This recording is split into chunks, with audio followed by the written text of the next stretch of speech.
live from New York. It's the show that had to remind themselves they're not actually a Houston Rockets fan. Yes, you are. I'm like, why am I so upset? Been on the Rockets for years. But I was upset like they were my childhood team. That's how you talk about them. And not only that, but who's your guy? He needs to toughen up. We're in the playoffs. So, referee, they're not calling it. Okay? Stop.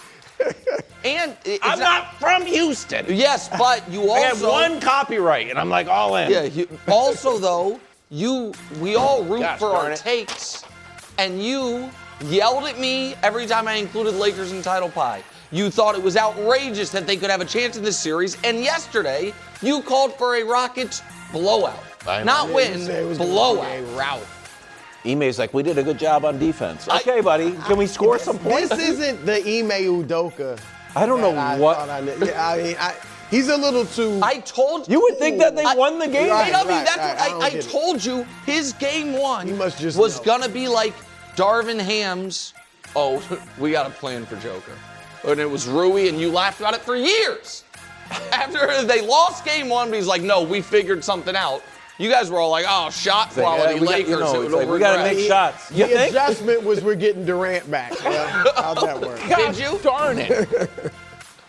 First hour, first things first. Tough. Today, Wemby is out. The Spurs lose. Is this series in the balance? Meanwhile, NFL draft tomorrow. Is there a chance the Giants turn into a great offense by Friday?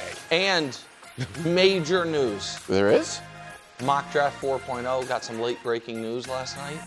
Major shakeup on the draft board. Oh my goodness, don't go tipping picks. Wow. Major shakeup. Well, yeah, they told us we can't tip picks. I'm like, so I guess we're canceling tomorrow's show because you're about to hear the whole 32 in order perfectly. That's right. I can't wait. Yeah. And finally, World Cup Wednesday Plus with a special edition of Playoff Tiers. Yeah. Combo platter there alongside Nick I got Wright. a bonus take on him, I'll tell you that. We got to stop. Make the tiers better then. What? If you want limited bonus takes, step up your game. I didn't know. I just have a problem. I don't know when the take starts. I do. Brew, don't worry about him. I get it, but you could just be a little. You could make the same point with a nicer bonus. Make the tiers better. I'm old. We're starting in San Antonio. Wemby lost his balance, hits his head, suffers a concussion. He's in the protocol, out at least 48 hours, probably more. Game 3 is Friday in Portland. Spurs also then gave up a 14-point lead in the fourth quarter. They lose.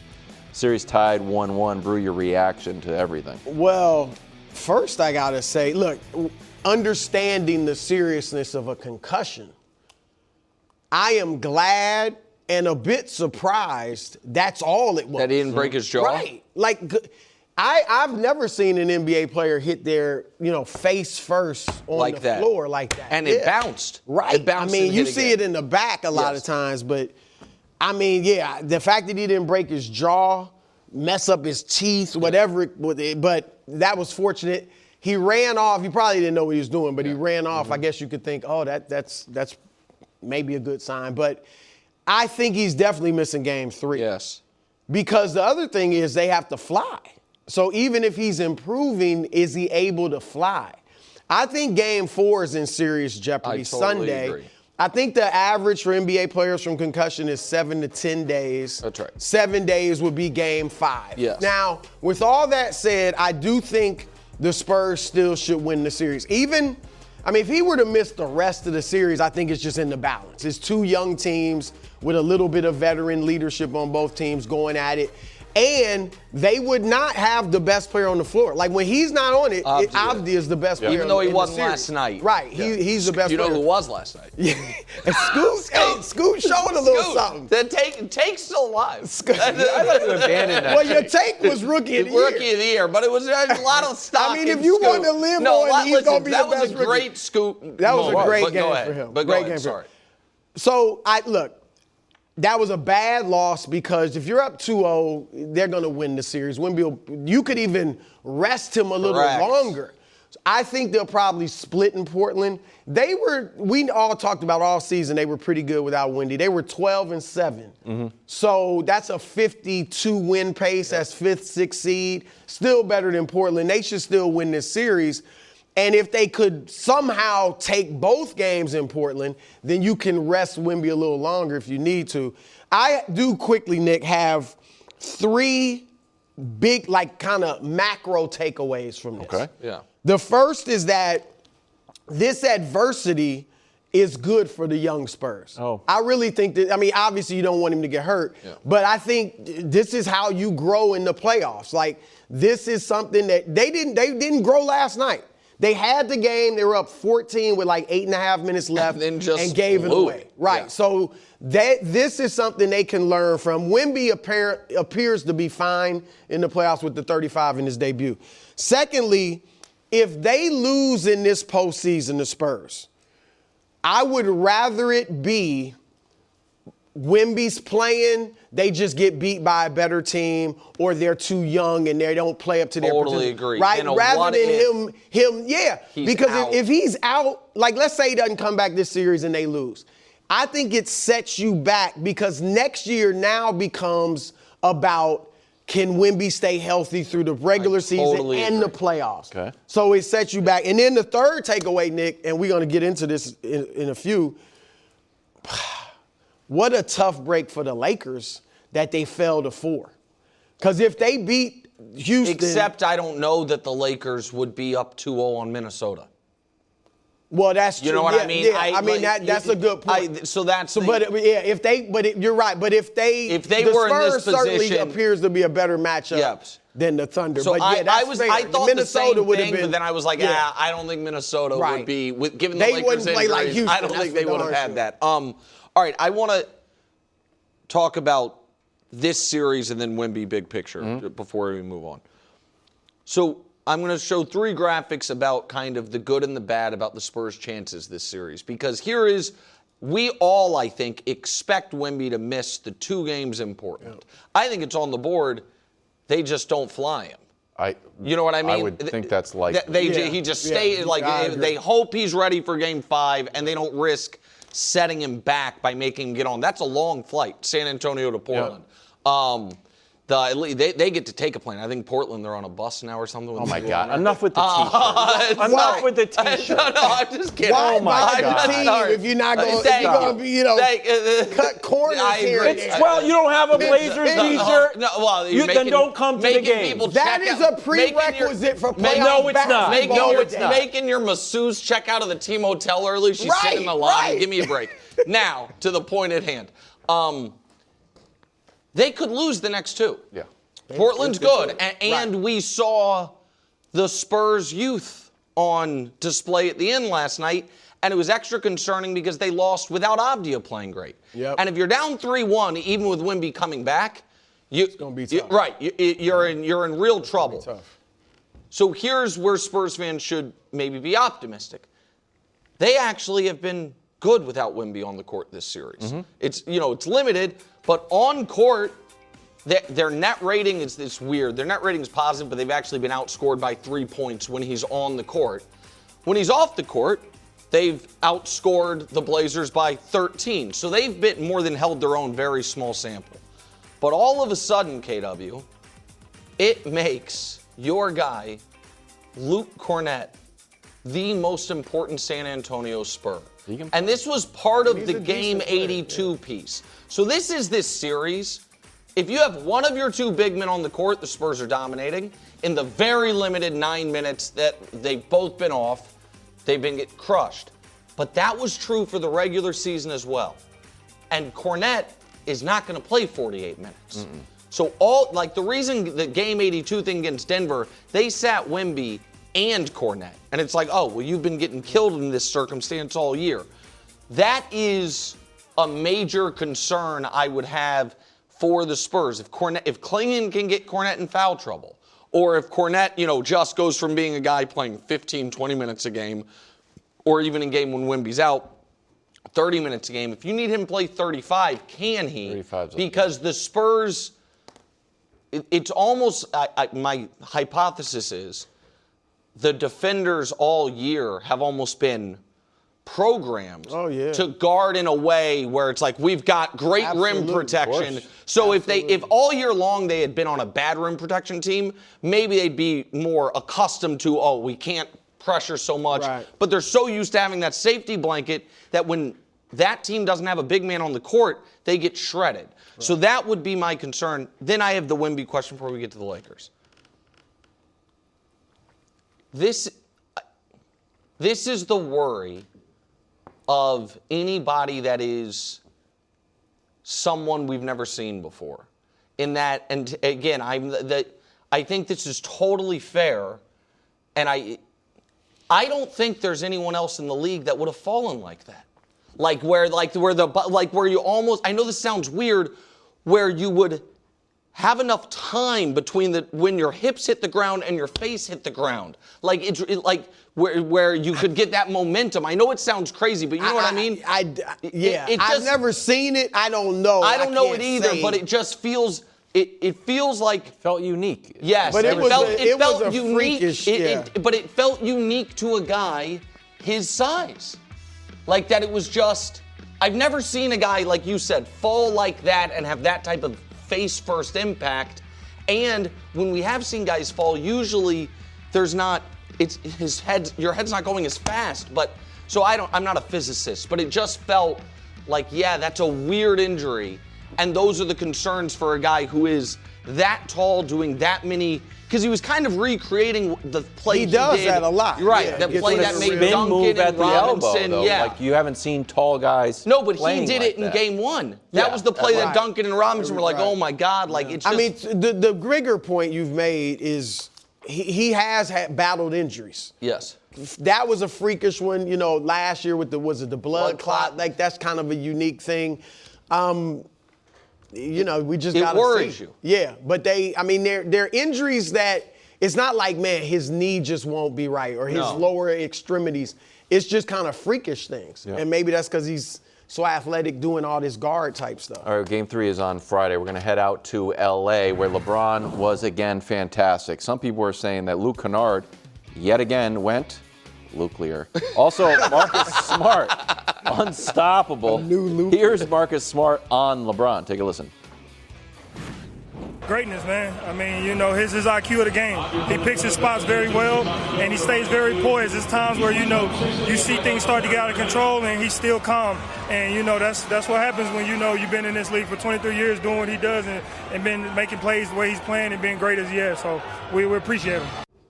Nick, the Lakers were underdogs in both games, but you picked them in both games. How surprised are you? Well, I'm not surprised by last night. To be fair, I did individually say they'd win game 1, but I picked them to lose the series. Yeah. But then after game 1, I picked them to win the series. I picked them to win game 2. So I'm not surprised based on yesterday. I am surprised based on 5 days ago, which is why I'll be the first to say, Bron, I'm sorry. I, along with literally every single person in the media, I think underestimated him a bit. And listen, that's all I have to apologize to LeBron for. Yeah. There are some other folks that were, the Lakers are better off without him. His salary is the problem. Who really would want him at more than the mid-level next year? Like, those takes were everywhere to be found at different points in the regular season. Luckily, not so much on this show. But he showed last night, and I want to show the beginning of the second half, Brew, because I didn't think, before we get to the plays, Dust, I didn't think LeBron actually had it last night. Like his legs weren't underneath him. He couldn't hit it. Aside from shot was off. Right. Aside from when he got mad at Jayshawn Tate, he couldn't hit a 3, and he was missing shots at the basket. But he had to beat him with his mind. And if you remember after game 1, when he was asked about the game plan or whatever post-game, and he was like, it's a long series, I don't want to reveal it. I think he revealed it at the start of the second half, where once again, Lakers have control in the first half, 4 straight turnovers to end the first half, just like last time. It's a close game at halftime. Here are 6 consecutive half-court possessions where Kevin Durant is guarding LeBron James, and LeBron James, first half-court possession of the half. Ayton comes set a screen with Şengün. I'm getting you rolling to the basket. All right, you missed it. But let's, next time down the court, Ayton, come set a screen. Okay, here's the next time down the court. Sorry. Ayton, come set a screen. All right, you're going to miss this again, but now I know exactly what we're going to do here. Next time down the court, Ayton, yeah, come set the screen. You go that way. Şengün, you're cooked. Next time down the court, Ayton, again, if you could set the screen, oh, but now I'm going this way. Same play 4 times in a row. Next time down the court. Yeah, I know this will shock you guys, but let's run the same thing. Şengün, you're cooked. And then 6th time down the court, we're going to pretend we're running it. You guys panic and double. Open 3. And the next time down the court, Şengün was on the bench.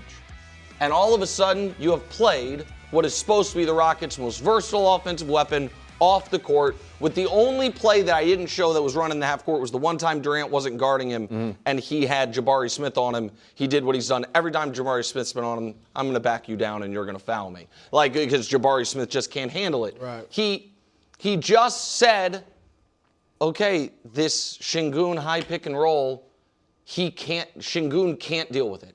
And we're gonna spam it like it's the 2016 finals, running high screen and roll and getting step in the action 10 years ago until you make an adjustment. And that's how a guy who I thought Brew didn't really have it last night could control the entirety of the game. Yeah, first of all, to your first point, LeBron, this is going to be a really interesting offseason for the Lakers. If it goes how we assume, look, we're going to get to the Rockets in a minute. This series is over. Okay. The series is over. It hasn't even started yet, actually. The Lakers are winning. It's 2-0. Yeah. The only question is it going 4? Is it going 5? Is it going 6? The Rockets are atrocious. Even with Kevin Durant. Hold on, we'll get to that. But you're saying if it goes like that, then they lose to OKC. Yes, if they get pummeled by OKC. Who did you pick in this I series? picked the Rockets. Because I thought Kevin Durant was going to play. I think game 1, him being out, it just. Let Brew do his. Okay. Yeah. If it goes how we think and they lose to OKC in the next round, Yeah. it's going to be interesting. Because LeBron is obviously playing well enough to not just want him back, but if he wants to be like, I don't want to come back for $5 million or whatever it is, $15 million, whatever they want to offer. He's a max player. So, if your goal is to win a championship, well, it's interesting, man. It's different. Now what he's showing, and I think he's done this purposely over the last few months, showing I play however I need to play. Yes. Because the book on LeBron has always been, if he comes in, everything changes. Yeah. You got to build everything around him. Now that he's showing that's not the case. I think he wants to stay in LA, family, all other things. So it'll be interesting to see what the Lakers do if indeed they lose in the second round.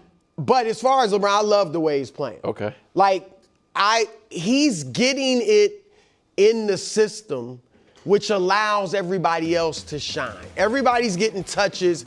It's not just LeBron doing it. He's the orchestrator, and he obviously had 28 points last night. But look at Marcus Smart with 25. Look at Luke Kennard with 23. That's because of the way they're playing and everybody's touching. He is back, like you said, Jabari Smith backing him down, going in the post. I wanted LeBron to go in the post for a while. I mean, his whole career he could have done it. But most people in today's NBA can't handle him in the post. They're not used to guarding guys that don't want to play in the post a lot. So those are points he's always can have if he wants them. And he was off. He missed a lot of stuff at the rim. He missed a lot of his back down, turnaround stuff. But that's just an off night. But I thought he played great. I think the way he's playing is great. And again, shout out to Kennard and Marcus Smart.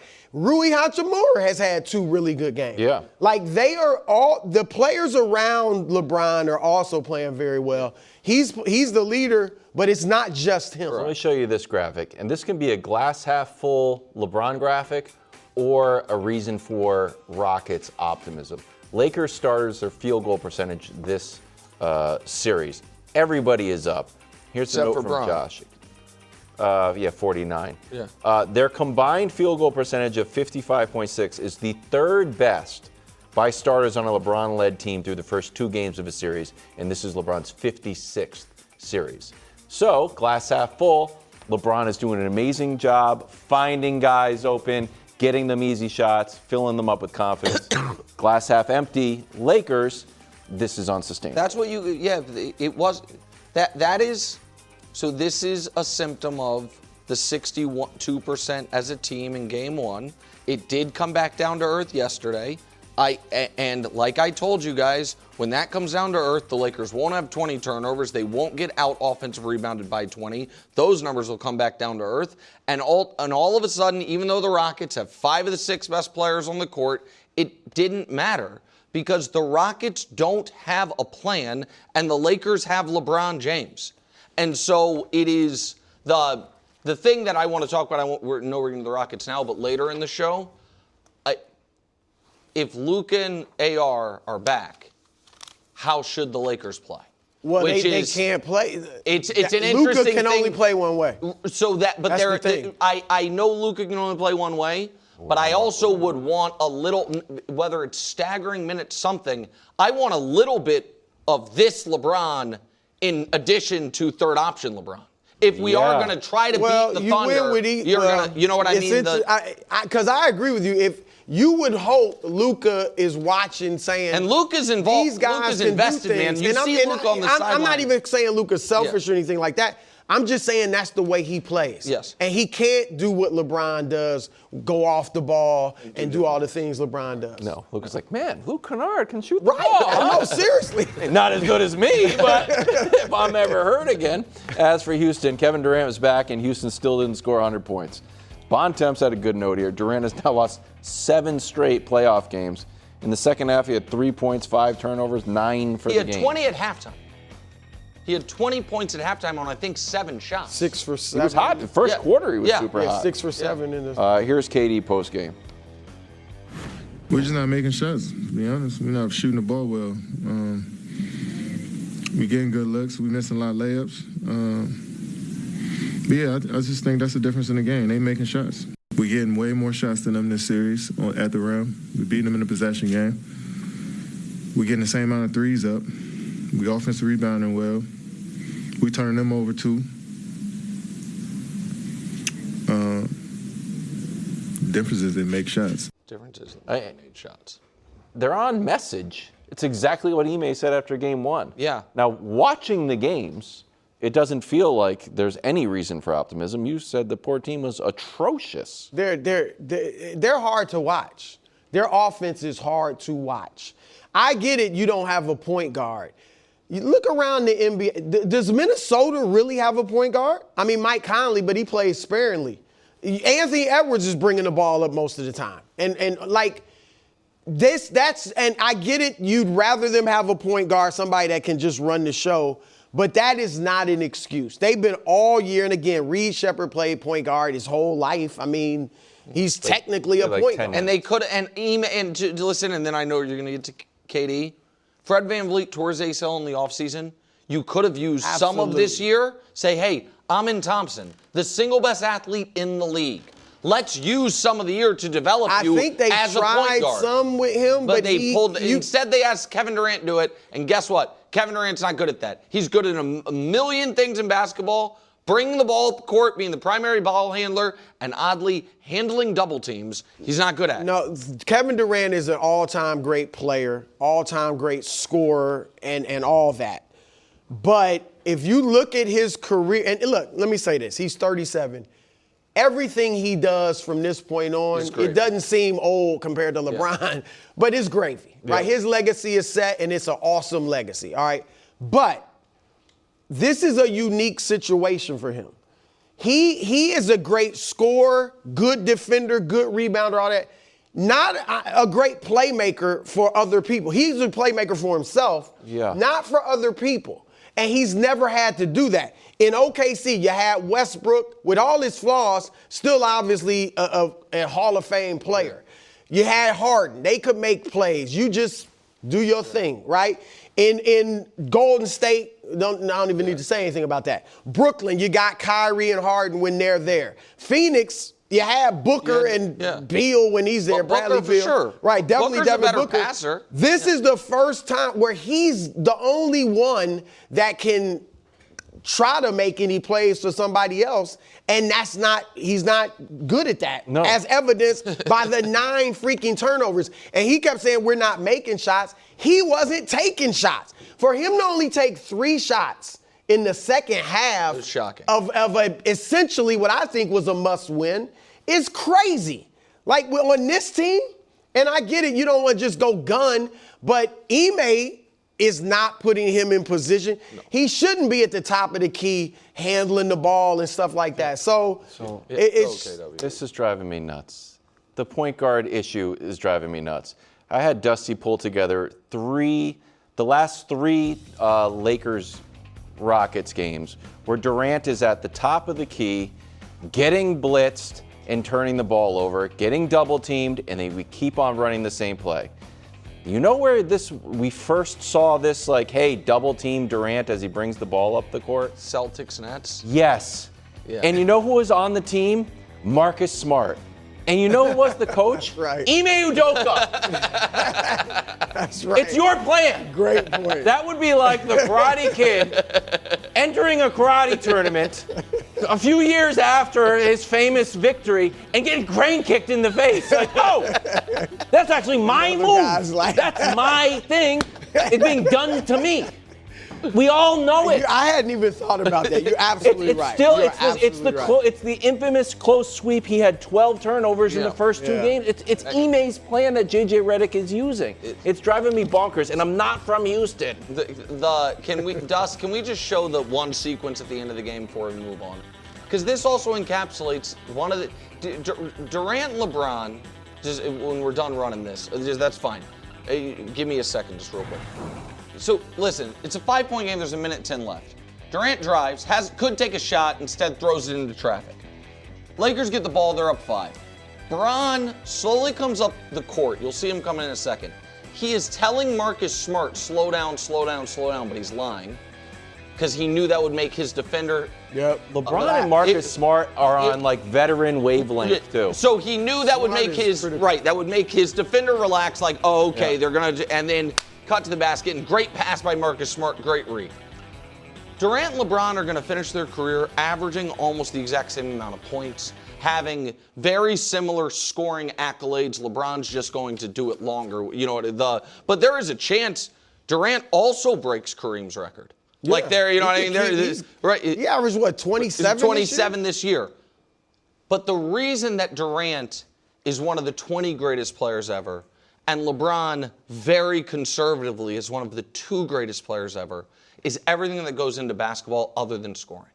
Yeah. And you're seeing it on display, and that's on the court and leadership stuff, and you're seeing it on display this series right now when Durant's got all the extra help, and it didn't matter last. If they switch places, Houston be running away with this. Yeah. Very conservative. Y'all know about very conservative. Mendoza, better than Drake and Cam Moore. That's next. I was going to ask you that, bro. The new LinkedIn Hiring Pro can't clone you, but it can streamline your hiring workflow. From posting jobs to shortlisting candidates to interviewing, LinkedIn Hiring Pro is the hiring partner you need, so you can focus on connecting with the right talent. In fact, small businesses report saving over 6 hours per week. So hire right the first time with LinkedIn Hiring Pro. Post a free job today at linkedin.com/quality. Check out the podcast if you get a chance. Giannis got, oh my gosh. What? Old school. That was just Nick a picture Wright. of me. That's just acted scared. Well, it was just a picture that's of me. a piece of content, but it's just, I think if it just flashes, oh, look at that jacket. Nice. Oh, gosh. A random picture of you from 10 years ago that came in 9th place of your 10 best looks, I don't think is. No, it actually came in 7th. Draft is on Thursday, Coach. Not much suspense around number 1 pick Fernando Mendoza. So let's check in on one of our favorite news sources, an anonymous executive. Those are good. Headline from The Athletic, anonymous NFL draft intel. Fernando Mendoza a better prospect than Cam Ward, comma, Drake Maye, question mark? I loved Cam Ward, but Fernando's a better prospect than him. There are some physical traits in terms of arm strength and ability to run where Drake may have a little more, but I feel much better about Fernando than I did about Drake. And I like Drake. Are you buying Mendoza can be better than Drake Maye, who was got a silver medal in the Super Bowl? I'm buying why an exec could look at the end of their college careers and project that. And when you look back at Drake Maye's progression, he had that really good second season, and then it was weird. Yeah, it was weird. So he had the really outstanding second season, and then he goes into his third season, and look at the number of touchdowns, interceptions. Interceptions only go up by 2, but look at this dramatic drop in touchdowns. And then every other category, yards, almost 700 yards. And then you flip that, and if you go with Mendoza, it's just the opposite, where he has a 3,000 yards, adds on 500 there. His completion percentage gets that much better. But the most dramatic thing is that the 25 extra touchdowns. Yeah, the touchdowns to interception ratio, that's a dramatic jump. And then he has all the accolades. They win the national championship. So if you're just looking at, second year to third year and that growth process, you could see why someone would potentially say, hey, this is the direction it's going.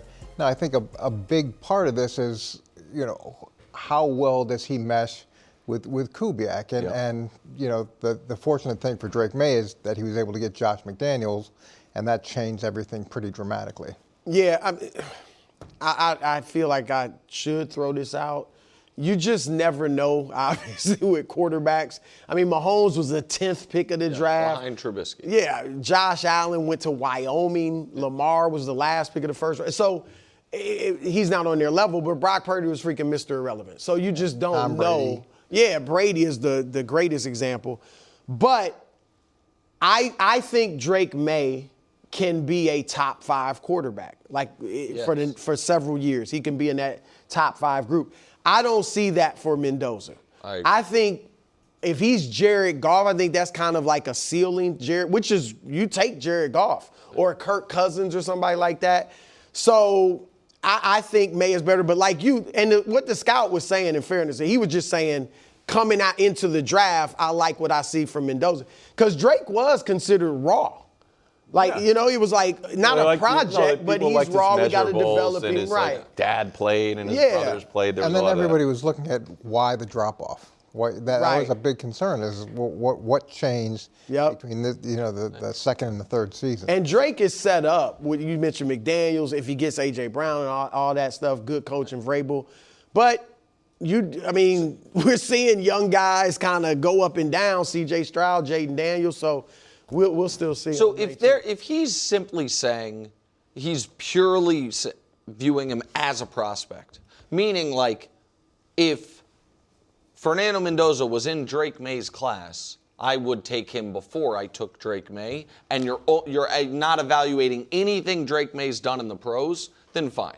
Then you know what I mean? We're taking a little bit of a creative leap. Right, and so but as far as the question we're asking, I would be utterly stunned. I do not think Drake Maye played well in the playoffs. I think there were some real, not flaws exposed, but I think it's here are some things that he didn't have to worry about in the regular season. He had to worry about in the playoffs that he needs to improve on moving forward.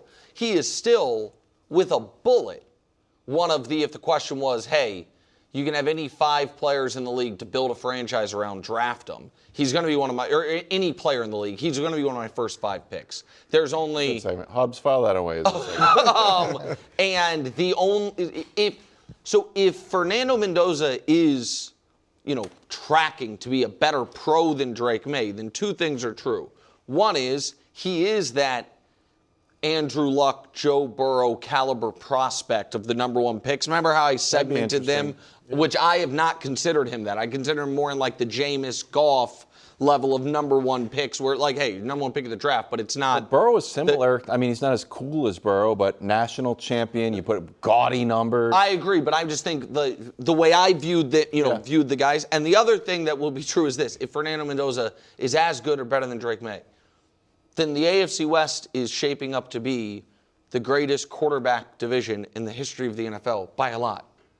if the worst quarterback in the division's either Justin Herbert or Bo Nix, who's been to a conference championship game essentially and been say it again? He watched, but well, yeah, but I mean, got his team to a conference championship game. Herbert, who has all these regular season records, Mendoza, and one of the greatest quarterbacks. There's no weak. There's not a weak spot in there. I just wonder though if Drake Maye, if the Patriots hadn't made the change that they made, and Drake Maye was there another year and the program floundered. Would we have seen? And he had another season like, where we're looking at it going, okay, is this going to work out? Is it not going to work out?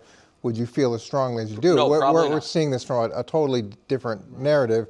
And here's the thing with Mendoza, if we can just bring up Kubiak's quarterback history, this is what concerns me is he's basically worked with veteran quarterbacks outside of Purdy, who was in, I believe, his second year at the time, but he hasn't really worked with a rookie quarterback like Mendoza.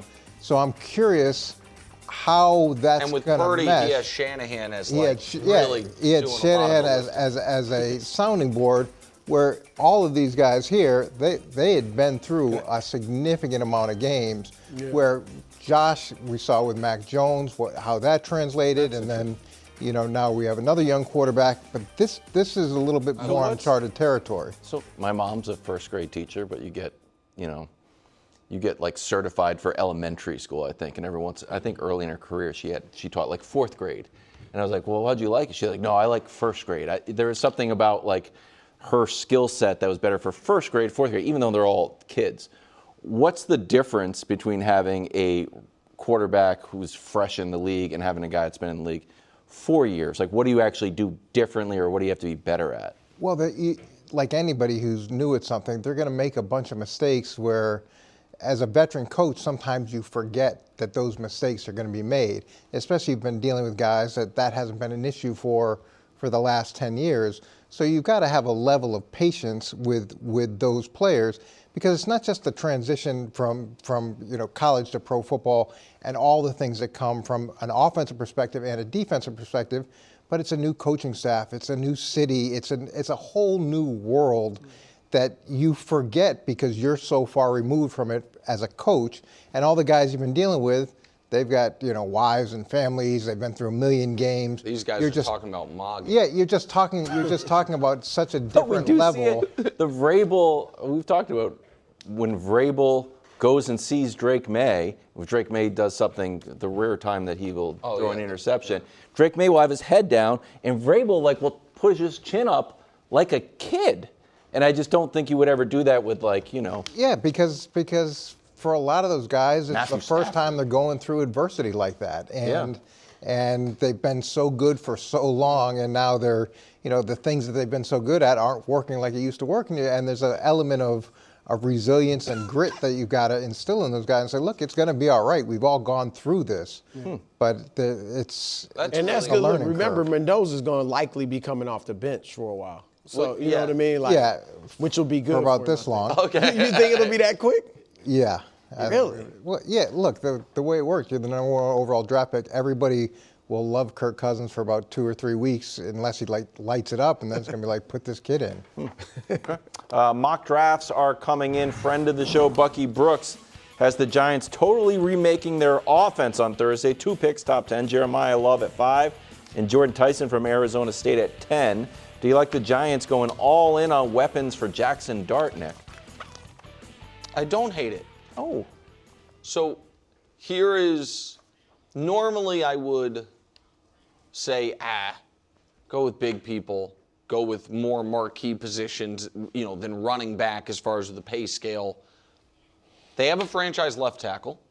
Andrew Thomas, excellent players when he's healthy. They obviously, hope and think they have their quarterback. They have spent massive capital via trade and their own draft picks on defensive linemen. I know they just traded away Dexter Lawrence, but you still have Thibodeau, you still have Abdul Carter, you still have Brian Burns. They have, a marquee receiver, but he's coming off an injury. So now maybe people might take issue with which receiver he's picking because he's the one who has injury history. But the idea of we've spent a lot of resources on the line, on both lines. We Scattaboo is fun, but coming off an injury and just a guy, let's give a dynamic running back weapon, another wide receiver, so Neighbors, we have two, our weapons are taken care of. I would understand it. Like, I think the Giants are, for a team that is drafting 5th, they have more foundational pieces than you typically would. Sure. The Titans are drafting 4th. It feels like they have two pieces. They have their quarterback and Jeffrey Simmons, and then a bare cupboard. I don't feel that way about the Giants. So, unlike how I assume Coach will feel, I wouldn't hate it. Yeah, you're right. So, offensively, they re-signed the right tackle. They brought in another tackle from Baltimore who had started the last 2 seasons. They brought in Isaiah Likely, paid him $40 million. They brought in Patrick Ricard, love it, big, gigantic fullback who can also play tight end. So they've done those things. Darnell Mooney, another guy they gave $3 million to. So they've addressed some of those things offensively. But defensively, they get rid of the biggest part of their run defense and Dexter Lawrence. And let's just take a look at how they did with all those pieces that they spent a lot of money with last year. That's what John Harbaugh's going to fix. So we're 31st in opponent rush yards per game, not great. 28th in yards per game, 25th in takeaways, 26th in points per game. So go right down the list, and you've taken away the biggest part of stopping the run that was 31st. So now we're going to the Bengals mentality. We're going to try to outscore Dallas. We're going to try to I think you're going to try to, with the offensive weapons, get a lead and then actually be able to unleash your very highly drafted pass rushers. I think that would, so less, in an optimistic view, less the Bengals way and more the Peyton Manning Colts way. Get a lead and go. You know when people pass is when they can't have success over and over again. Or when they're trailing. The Jeremiah Love just went for 90 yards. They'll just, it'll be like body blows. They'll just beat you up and demoralize you until. Yeah, I'm more with Coach. I love if they could get Jeremiah Love. But because then it can go defense? Yeah, because they got enough weapon. I mean, Malik Neighbors, I'm not counting on him being hurt every year, and I'm sure they aren't. So you got a legit number one. What is it, Darius Slayton? And you mentioned the other receiver they got. Those are decent 2 and 3. Likely, I think, is a very good tight end. I like him. Ricard at fullback. If you get Love behind him, I love it because I think that could be a good offense because the offensive line is good too. And you also get to find out what is Jackson Dart. We have enough talent where if he's good, he should be able to flourish with this. I don't think they need another receiver, but they do need, Coach. Now, I don't think there's an interior defensive lineman worthy of the 10th pick. Now, that's kind of the issue. But even if you take say you take an edge, they got a plethora of these edge guys. Maybe you trade Thibodeau. If you draft a guy that you like, do you trade Thibodeau to get something else? 3.0 and take Sonny Styles, the linebacker, who's a run defender at 5, and then go weapon at 10. You know what I mean? Use the. I want defender. Love, but he won't. But be if they just had a running back like the Eagles, they'd be good. Okay. That's what Bucky mentioned. Does Joe Shane say, "Oh, I screwed this up. I have to"? Let me double down. And then he sends John Harbaugh a text, "Can I do this?" Boston's 2 superstars took a backseat to Philly's new superstars. Celtics were cold. Philly was hot. VJ Edgecombe had 30 and 10. Maxey had an emphatic. Look at this play. Oh my gosh. Maxey was emphatic 29. I think it's the youngest playoff 30 and 10 ever. Yeah, beat Magic. Yeah, my game. Look at 3-point percentage difference from games 1 to game 2 for the Sixers. Game 1 was the Phillies' worst playoff game since 2019. Well, Philly. Oh, I'm sorry. Phillies. Phillies. I thought you said the Phillies apostrophe S. Not the Phillies. Game 2, they almost shot 50%. Should the Celtics be nervous? No. The Sixers are to the Celtics what the Hawks are to the Knicks. A pest. The Hawks are more, man. That's a separate series discussion, but go ahead. Just a little pest. A little more than we wanted to, than we bargained for in the first round. Okay. And I agree. I think the Hawks are a bigger challenger than the Sixers, but it's that type of thing. They're not winning this series. Okay. Now, shout out to Maxey and Edgecombe, who look like a great backcourt in the future. And Edgecombe, had a fantastic rookie season. Paul George, too. settling into that third option role. So I want to shout out the Sixers. It was a nice win. So when Embiid's back, it's a big four like Cleveland? Oh, yeah. Wow, 2 big fours. He'll be back for a game, maybe. I hate to say it that way, but here's the problem with the Celtics. This is what happened last night. And we know this is what they do, but they live and die by the three. Yeah. That was last night, they took 50 3-pointers out of their 89 shots. That is incredible. They only averaged 42, as high as that is. That's third in the league. 42 threes a game for the season. So that 50 is even higher for them, especially on only 89 shots. The second and fourth quarter told the tale. Second quarter, they're outscored by 11. Fourth quarter, they're outscored by 7.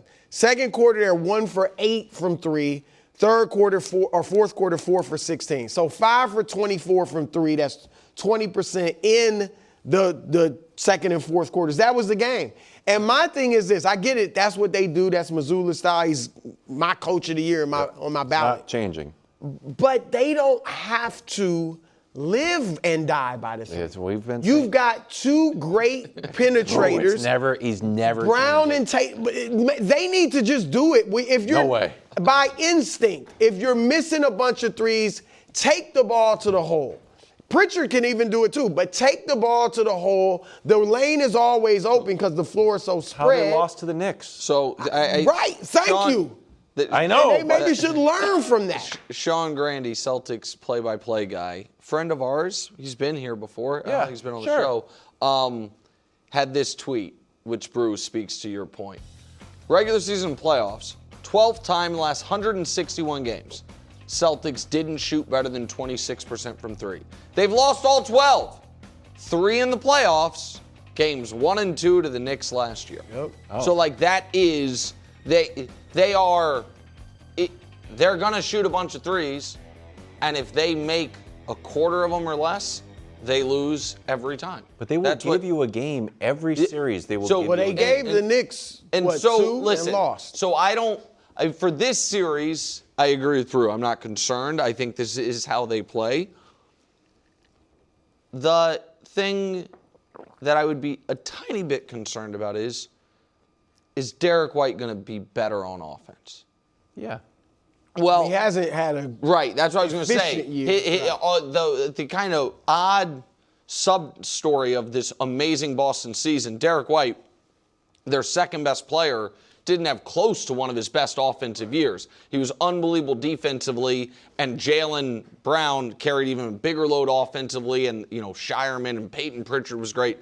But Derek White was not good yesterday. And it was really Tatum and Brown, and they were +1 in Tatum's minutes and then got annihilated in the 9 minutes he didn't play.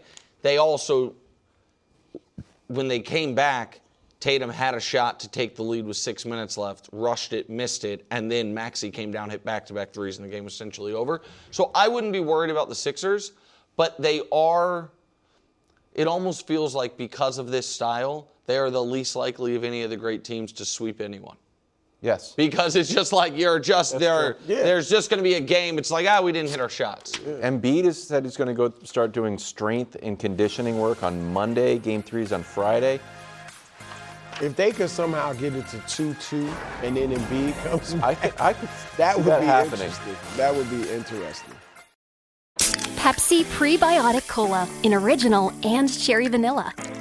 That Pepsi taste you love with just 30 calories and no artificial sweeteners. Pepsi Prebiotic Cola. Unbelievably Pepsi. Live from New York, the Skillet wants to throw out a first pitch. You ever throw out a first pitch? When did you do it? Royals, my radio station was the flagship. I threw out first pitch. How'd you do? All day. I practiced all day. I threw it maybe a little high. Okay. But from the rubber? From the mound. Over the plate, though. From the mound over the plate, but it was a little bit, if I'm being honest, high. almost like How an high? ephus. An ephus Not pitch. quite an ephus pitch, That but I story mean, took it would have a been turn. like you would have had to catch it here. How You know what fast? They're Probably a way smooth worse. 35. What was the parabolic arc? That's what I too mean. much. It was kind of like a rainbow. Oh. I didn't want to dirt it. Right. And That's better than dirt. Yeah. As long as you didn't dirt. Today, can LeBron keep this up? Only 2 wins away from the next round. Meanwhile, we're 50 days into the World Cup. Former manager Bob Bradley joins the show. There's a great new show on Fox tonight with all the former managers, so it's going to be great. We'll talk to Bob about the chances of the U.S. men's national team and my guy Gio Reyna. Well, let me get you caught up to speed on what's been going on. Last night, while watching There Will Be Blood for maybe the third time ever, I'm claiming it's your favorite movie, an elite committee of experts, analysts, and fans of probiotic sodas fought and toiled and burned the midnight oil to deliver the best segment in all sports. It's an honor and it's a privilege. It's time for NBA Tears, playoff edition. Indeed it is. Thank you for the introduction. Even I did the probiotic thing for Brew. And There Will Be Blood thing is just not true. I've seen that movie at least 5 times. How many times have you seen I've watched Mission Impossible? Well, Mission Impossible 2 doesn't count. It's not in the I know canon, that. so that one's out. Okay. So I've seen that once. I don't know. KW, just take your trivia L's the way they are. There's 8 Mission Impossibles. It was a route. Now the audience is going to think I'm... He's like, I like it. It's an intellectually stimulating movie. It's not just about flesh masks and like, microchip. That's your favorite movie. Mission Impossible is my favorite series. It's my favorite, octology or whatever. There Will Be Blood is my favorite movie. Brew got it right. He nailed it. The backstory is who knew the most about Nick. Yeah, check Gianna's slaughtered social, Wild. or our Slaughtered social. It is true. Off the tiers, new eliminations since we did this last. Clippers, Warriors, Hornets, eliminated. We're to the playoffs. Makes sense. 14 teams out. Bottom of the tiers. Start booking the excursions. You know, when you go on vacation, you're like, hey, we're going to do snorkeling. Oh, I like that. We're going to take a little day trip to a little island. I don't know. They usually, for KW, the Four Seasons probably sets it up for you. Of course. But I feel like the Raptors and the Suns, their wives and kids can start being like, so, when we go to Turks, like, what is it? Can we put the deposit down? Like, great call. That is happening. Group therapy. I don't know what else didn't fix it. You know what I didn't know about the KD burner scandal? What? Those weren't his friends. It was just people. Like people from NBA Twitter. It's not like those were like his close friends. Some of those people on that chat he'd never met. Yeah, that's right. It's just like, man, our Ben's just talking trash on Shingun and Jabari Smith Jr. He needs the juice. He needs to get out there in the world. The rush. Yeah. Man, y'all gotta go talk it out. And it's gotta be like real group therapy 2 ways. Meaning, Reed Shepherd gets to tell Ime Udoka what he thinks of him. Reed Shepherd gets to get it off his chest. Everyone gets to talk to KD. Do it on the flight to Houston. I don't know. But it's your guys' only hope. Because I thought they had done that when they went on their little win streak. Yeah, but you guys play offense like you've never met each other. Yeah. And the other Rockets, when they see a double team getting sent at Kevin Durant, it does seem like in part of their brain, they're like, go deal with it, big shot. You guys, you gotta figure this out. Do it again. Magic Sixers. Sorry. But we're only going to believe in you if you do what you did the last game again. If the Magic lose tonight, nobody cares that they won the first game anymore. They win tonight, it's like, oh, wow. Detroit's in real trouble. Same with Sixers. Sixers, go win game 3 at home, and you'll have everyone's attention. I'm not saying it's fair. I just know nobody really right now is thinking Boston's in trouble. Maybe a few people are thinking Detroit's in trouble. What if they're close losses? Nip and tuck. I think that would mean more for the Magic than for the Sixers. Because the Magic's on the road still, so it would mean more. Party bus. Can you imagine how much fun the trip home from San Antonio to Portland was after that 14-point comeback? Normally, I'd say like they're playing cards on the flight, but that's a 41-hour bus trip, and I think that's maybe what the Blazers are doing. This guy just doesn't have any money? He's got plenty of money, but he bought the Carolina Hurricanes, cut all the costs, and then they got good. And now, evidently, it would appear he thinks that was part of it. But I don't care about the no T-shirts. KW, it was reported yesterday, the Blazers have 2 mascots, and he's like, we only need 1. I mean, I don't want to be like Mr. Big Business. Why do you need 2 mascots? The fan experience. It's fun for the kids. The team, the the team masseuse is hitting up Tiago's splitter like, hey, the game's at 7. We can't get to the arena till 3. They said I have to check out of my room at 11, and I'm told I'm not allowed to do late checkout. Come on. And Tiago Splitter's like, I also need a contract. Yeah, and like a Tiago's real right. coach. Yeah. Like, nope. But hey, don't let that take away from the fact you might win the series. Yeah. That was a great. It got overshadowed by Wemby's injury, and without Wemby's injury, it probably doesn't happen. But that game was tied at halftime. Yep. The Spurs, without Wemby for the whole second half, had a 14-point lead with 8 minutes left, and then Drew Holiday. That's a fun Hall of Fame case. And the Blazers. Celtics had a great day. Rockets outside of the real Celtics. Oh, Drew the Holiday Rockets played great. really Marcus could use Smart played great. Use Drew Holiday. Oh, Yes. my God. Really could. 7-game war. Brew doesn't think the Hawks are any threat. I think they're a threat. 6. If it can go 6 and go 7. If it goes 7, the other team can win. If we go 5, go 6. That's a good point. Don't overreact in either direction. Don't overreact to the Cavs going up 2-0 on a Raptors team that doesn't seem that interested. And don't overreact, Detroit, on going down 0-1. Now, you go down 0-2, Detroit, you're in real trouble. Yep. But this is, I still believe, going to be round 2 of the playoffs. And don't right now start making futures bets on the Cavs based on what's just the first couple days of the playoffs. Wow.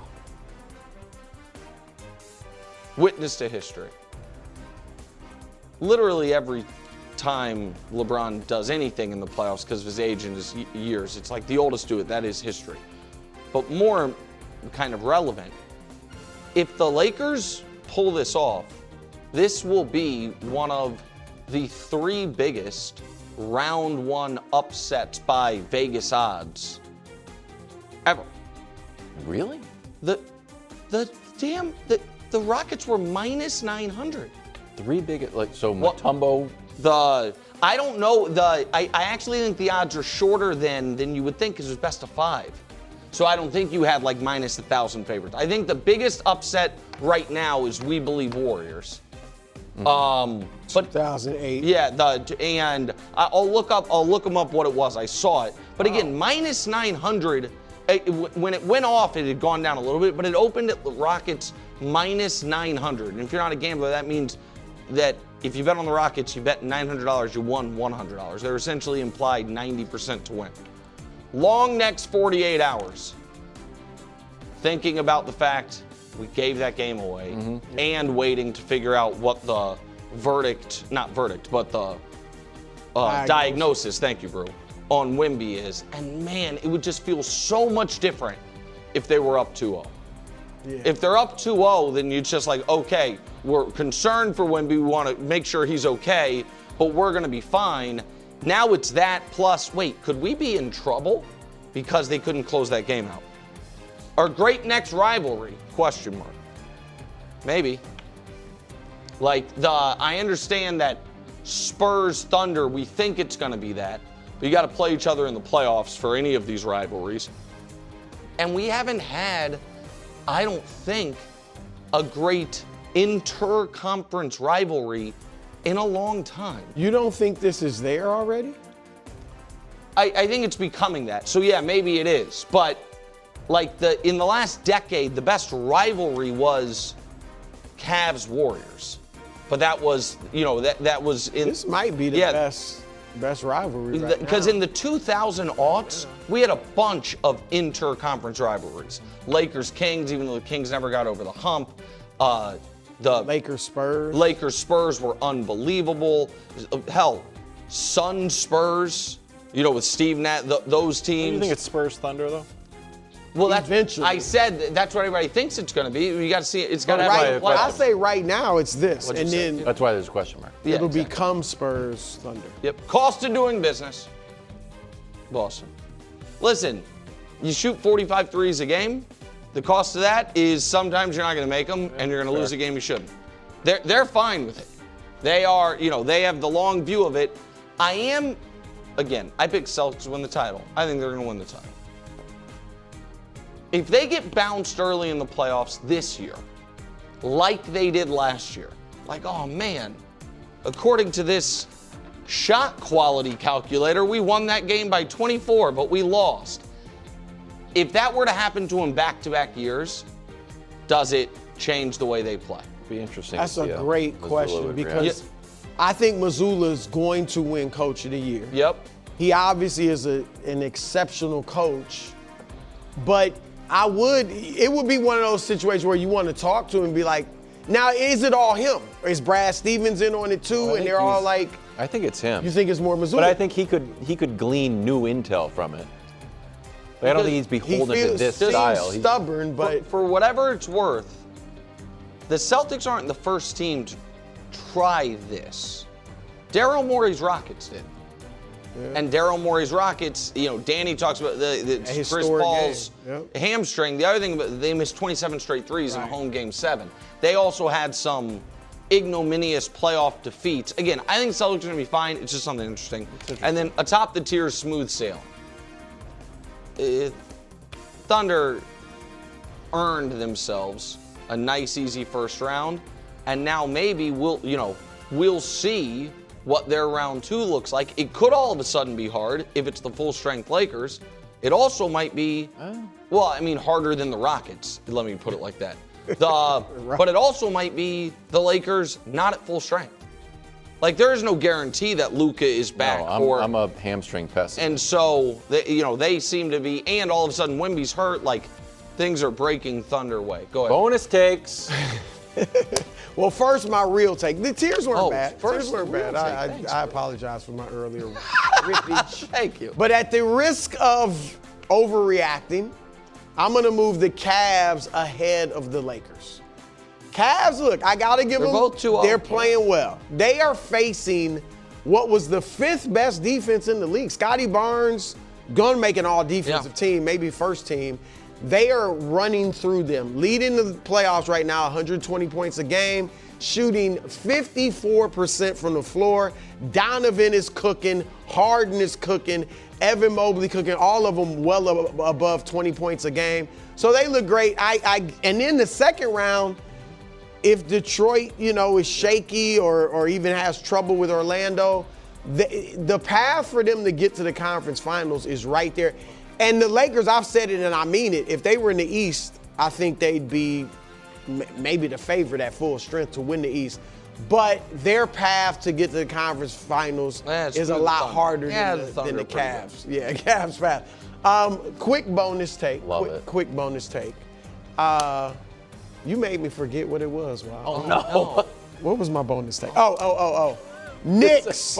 I gotta move the Knicks.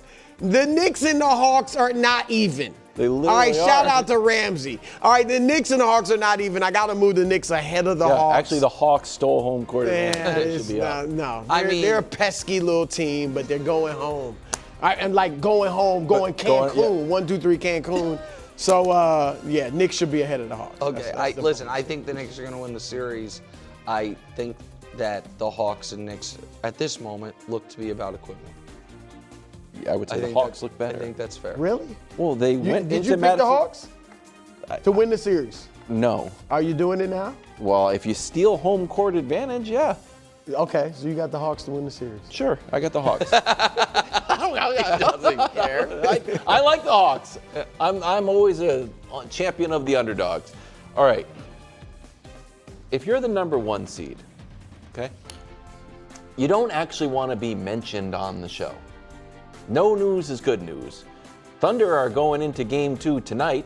If you go on to your DVR or your on-demand on Fox 1 or YouTube and you hunt for first things first Thunder conversations, you won't find any. Because it's just a sunny day in San Diego. It's not really worth reporting.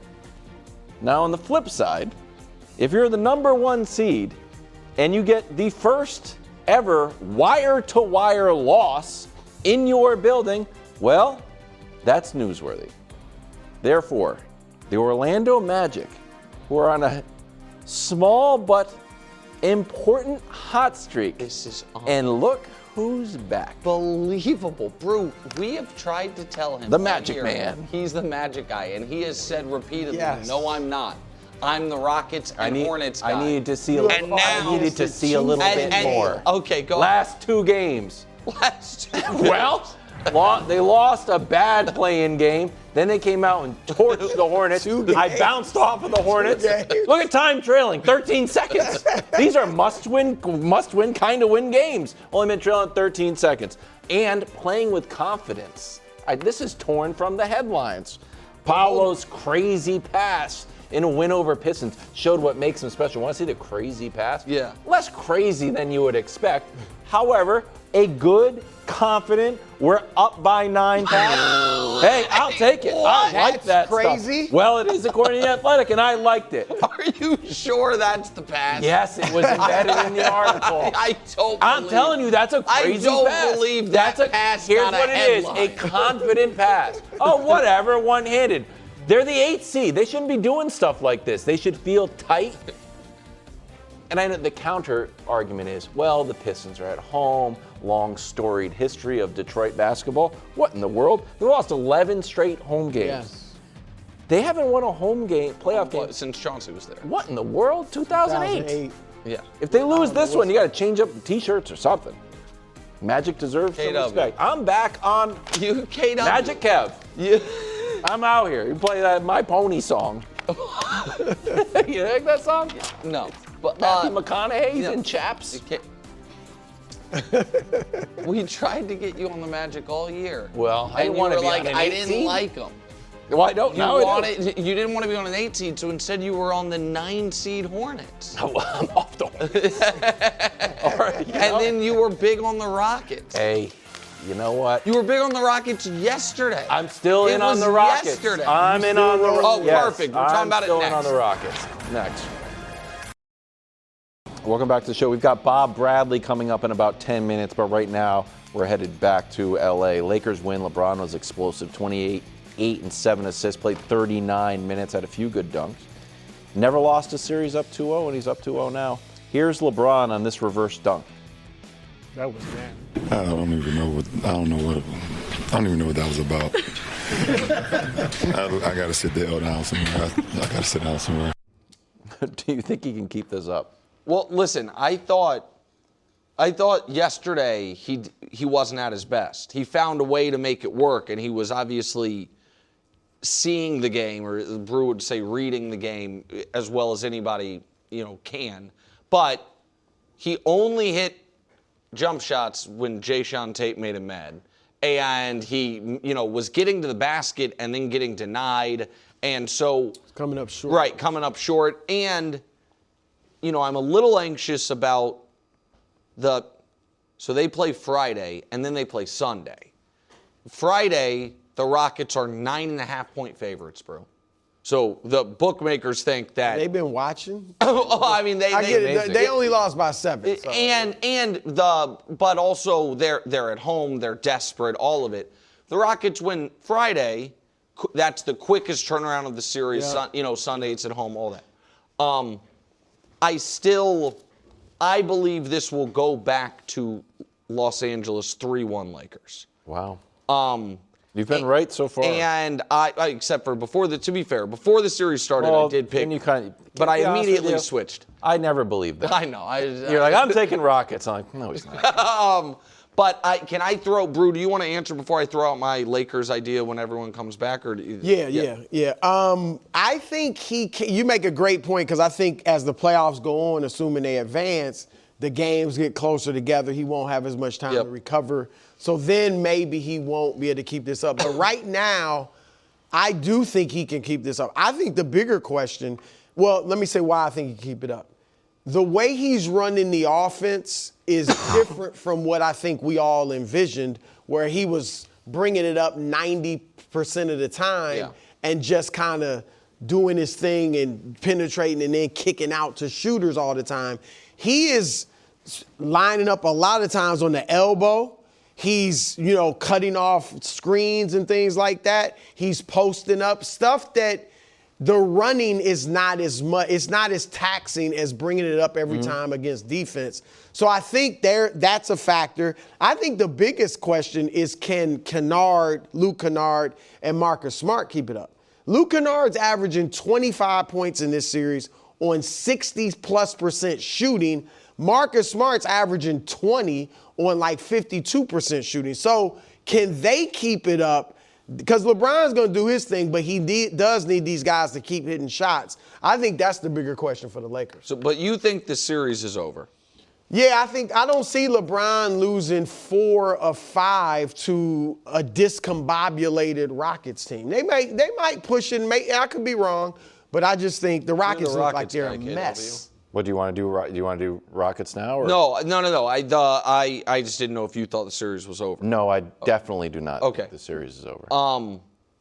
So I also think the series is over. LeBron's, you said he's 24-0, went up 2-0. He's 32-0, went up 2 games at any point in the series, so 2-0 or 3-1. So I am looking ahead to a world where the Lakers are back full strength. And I'm thinking, how do you get some of this version of LeBron? And I think all year long, the smartest way, if there were no egos and no contracts, having Austin Reeves be Manu Ginobili was the smartest thing. But Austin is, in a contract year. So it would have been unfair to him. And LeBron was hurt to start the year. Austin was playing so great. Didn't make sense. In theory, then you could have asked LeBron to do that, but he's LeBron. You're not going to. With Austin coming back off an injury, does that give JJ the opportunity to be like, hey, we're going to, as part of easing you back in, we're going to have you come off the bench and run that unit, and then allow there to be more time where Austin runs a unit, LeBron, and LeBron and Luka are together, or just where there's 2 of the 3 of them on the court like that. I think that might be the path, because it would be watching LeBron get this out of, and again, it's credit to Marcus Smart and Luke Kennard and Rui Hachimura for being pros and being excellent. And Luka is a willing passer. Luka averages 8.5 assists for his career.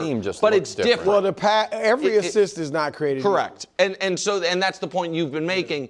It would be foolish to have the access to this level of playmaking and put it on the shelf when those guys get back. But how does that change even if Austin's on the bench? How does that change? Well, I think that because Luka has deferred to Austin on some possessions. You know what I mean? So it's just Luke would be deferring to LeBron, and then there would be more, you understand what I mean? There'd be less time with the 3 of them on the court together, more time where each of them kind of runs the show their own way. I think that might make sense. I don't think it's a bad idea to have Austin come off the bench. I think that would work. And he could shine in that role. Yeah. He could still average 20+ in that role. I'll be honest, this LeBron is a little different than the LeBron that was the 3rd option. Now, he's no longer the 3rd option, but he was still averaging about 20 points as the 3rd option. And he was doing all the other things. He still was getting his assists, his rebounds. So I think that LeBron was very effective, too. Maybe he's on the elbow a little more, even when Luke and Reeves are back. Maybe he's posting a little more, backing guys down a little more. But I think LeBron will, those 3, I think they'll be, your idea is not bad. I'll put it that way. But I think LeBron will be fine. Getting ahead of yourselves. Game series hasn't even started. KD lost his 7th straight playoff game, had 9 turnovers, only made 7 shots. How much of this loss do you put on him? I mean, the lion's share. Really? Like, if I had to name one, he's the superstar. If they won, we'd have given him most of the credit. And I just don't see how. Look, he had 9 turnovers. In fairness to KD, 2 of them were off Tari Eason's hands. Yep. Should have caught him. And one, Amin Thompson should have caught just right there. He just dropped it. So all of the turnovers weren't all right, so he only had fault. 6. Right, so he still had 6, all right? And for you to take 3 shots or 5 shots in the second half of I feel, must-win playoff game when your team lacks scoring, lacks shooting, and you're Kevin Durant. Like, I don't get that at all. I've seen some people say, oh, he was fatigued. He spent it all in the first half. You missed 1 game. You didn't miss a month. Missing one game should not take your wind, and you can't play a freaking NBA game for 40 minutes. He's in good enough shape. That's an excuse. It's not legit.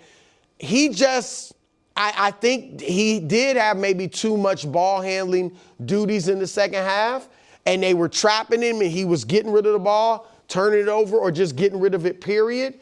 But some of it's on Udoka, because the way he's using KD, I just don't like. But this is his team. And that was a game they needed against a lower seed. I put a lot of it on him. But a team that's expected to beat. So I put it on KD. Here's why I believe in the Rockets. The Rockets are a flawed team. The Rockets are a team that maybe have never hung out together after the game. The Rockets are, however, a team that can score 100 points. Like, after the game, KD and Ime are like, we have to make our shots. I think that's pretty simple. It may sound overly simple, but I think if they make their shots, they're okay. Counterpoint to my own argument. Game 1, they scored 98. Game 2, they scored 94. On March 16th against the Lakers, they scored 92. Yeah. And on March 18th, they scored 116. So 3 of the last 4 games against J.J. Redick and LeBron James, they have scored under 99 points. Ime seems confident. Ime is still a good coach. This team still won a bunch of games. They still ended the year 9-1, and they were scoring 124, 130. The fact that they look this bad, and they're headed home, which they are good at home, they're just like barely above 500 on the road, I have a hanging on for dear life confidence in the Rockets. Okay, so listen, I've talked about Vegas odds a lot today. The Vegas odds on the series now, it's just barely a weighted coin in the Lakers' favor. It's like 55%, 45% Lakers. So Vegas certainly doesn't think it's over. They just think the Lakers are now, for the first time, and shockingly, the slight favorite.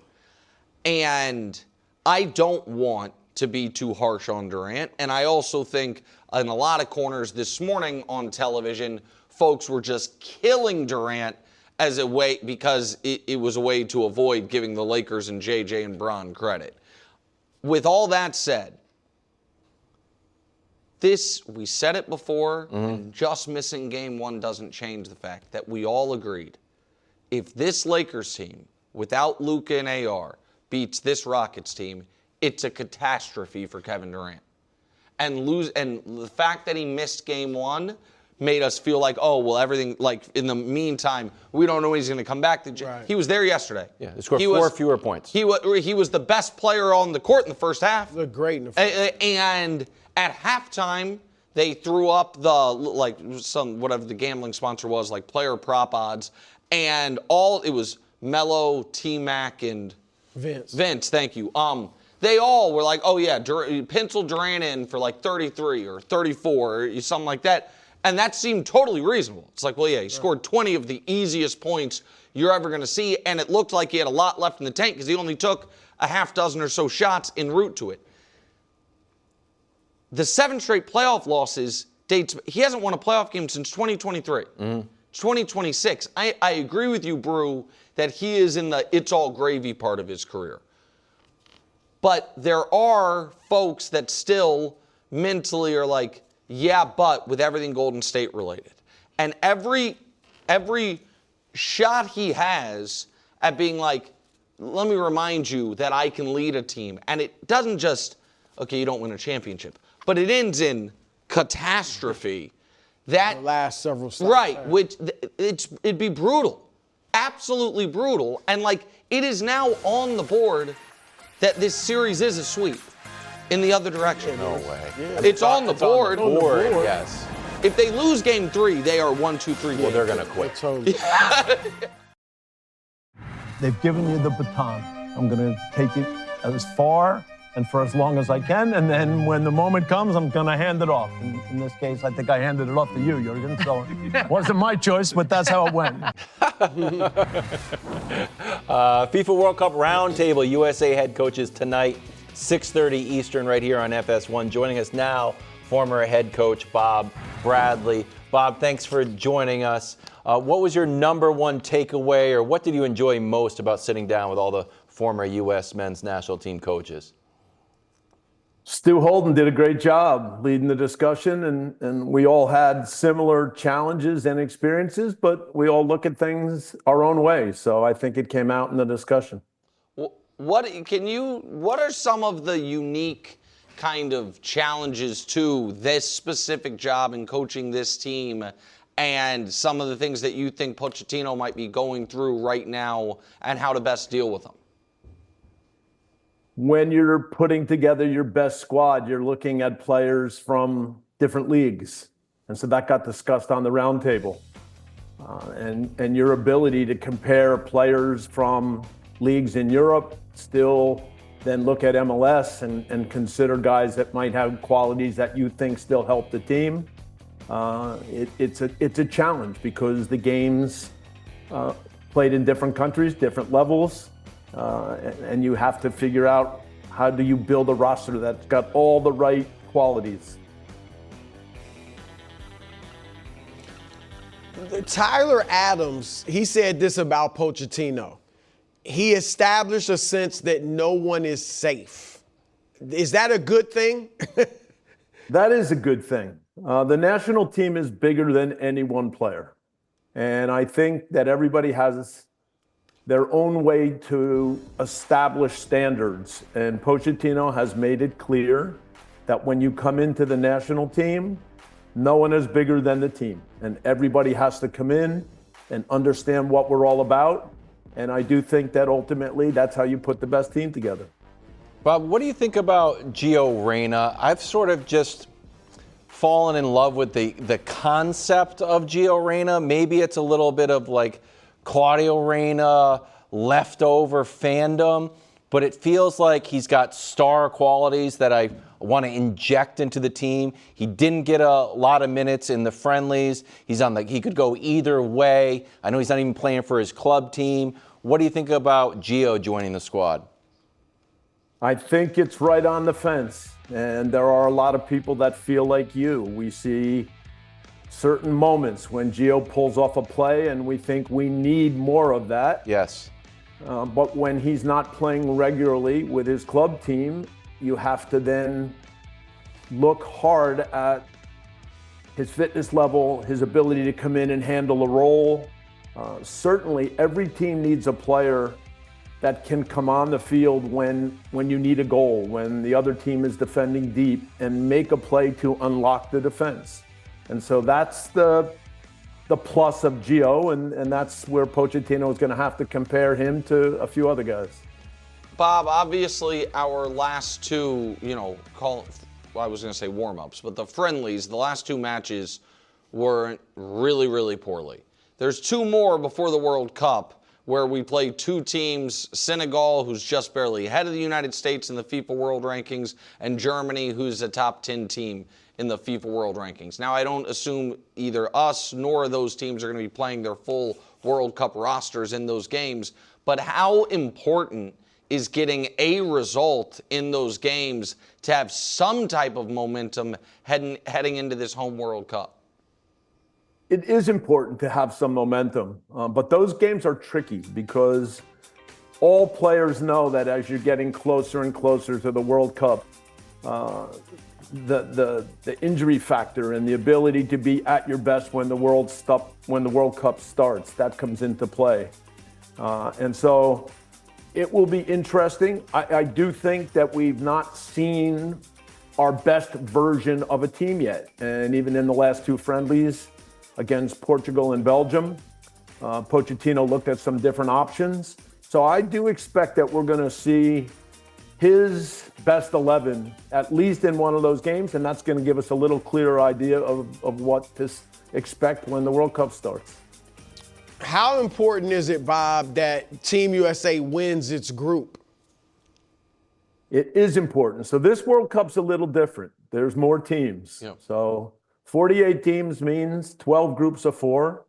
The big change is that means 8 third-place teams go through. So the dynamic especially on game day 3, will be a little bit different. But where you finish will determine who you play. And in order to have the greatest chance in the round of 32 and the greatest chance in the round of 16, finishing atop your group will really make a difference. We got to win these friendlies.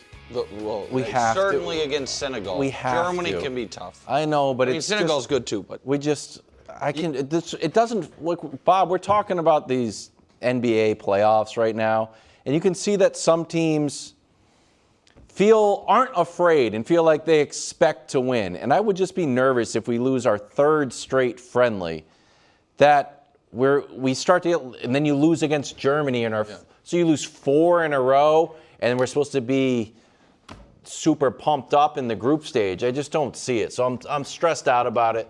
That's just a take, but here's my question.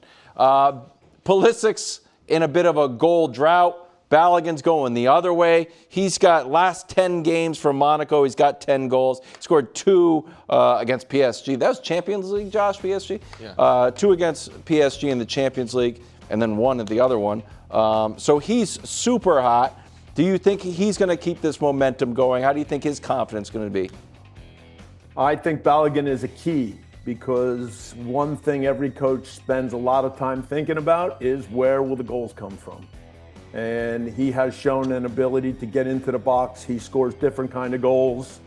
So when I look at things, and coaches like to look down the spine of the team, and if you start with Balogun, and now you come to Tyler Adams, who was already mentioned, and then you get to Chris Richards, that becomes the important spine for this team to do well. Is there a chance Balogun can usurp Pulisic as like the star of the squad? Goals determine everything. So if Balogun is hot at the right time, everybody will be talking about him 100%. I like that. I'm going to become a Balogun guy. I think you already have. Well, I like Hershey, Pennsylvania. Don't get me wrong. All right, 50 days until FIFA World Cup kicks off. USA Roundtable, USA head coaches tonight, 6:30 on FS1. Bob, thank you very much. Hope to see you during the World Cup. Thank you, Bob. Thanks, Bob. Thanks, guys. Live from New York, it's First Things First overtime. Today, Celtics lose. Should they be concerned? Former Celtic great Isaiah Thomas. He's actually current Celtic great, Isaiah Thomas. Current Celtic Well, a Celtic great. You know what I'm saying? It's not like... No, he's former Celtic great. No, he's a Celtic great. Okay, then I think that's you what should I say mean. former Celtic All-Star. And then it's Isaiah Thomas joins... He's not currently on the Celtics. But I know, but I would he's just still say an all-time great. He's an all-time great. that was a fantastic season. Yeah, 28 a game. Finished Fourth top 5 on my MVP ballot. He's a great player. Yeah. He was. I'm looking forward to this. As am I. Shortest guy ever to finish top 5 on Bruce ballot. I guarantee it. Yeah. I guarantee it. What is he, 5'8"? 5'8". Yeah, You it's never got it. voted for Spud or Muggsy. Definitely. It's- Can the Cowboys fix their defense on Thursday? One felt swoop.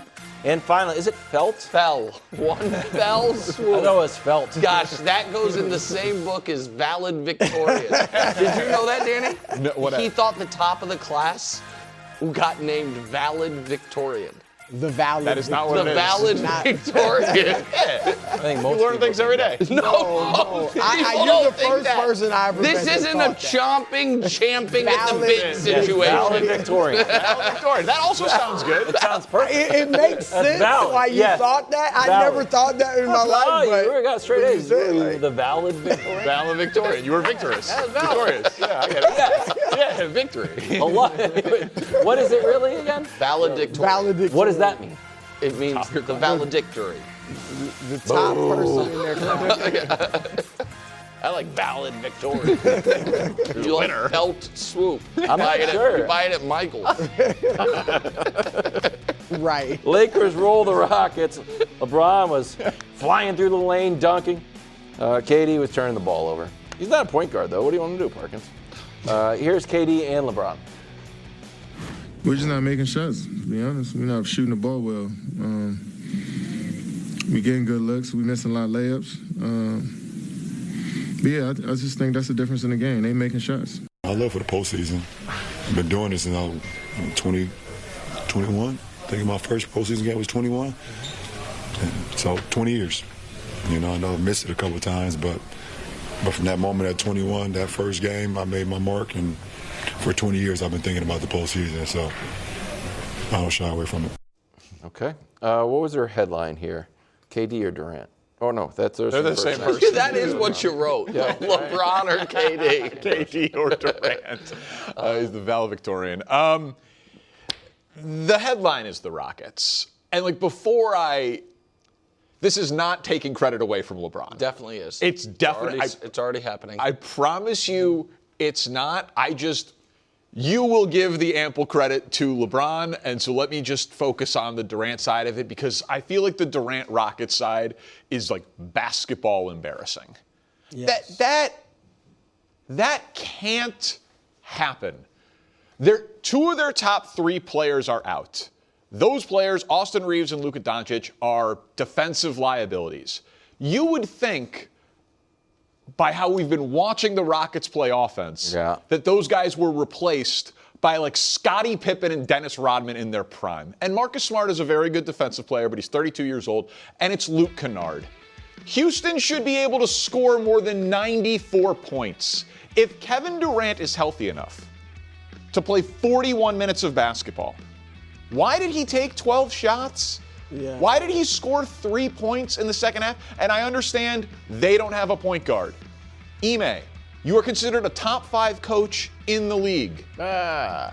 People love He certainly has been historically, even if he's not right now. People love right now. I'm not saying in this He's getting out-coached. He is getting out-coached badly.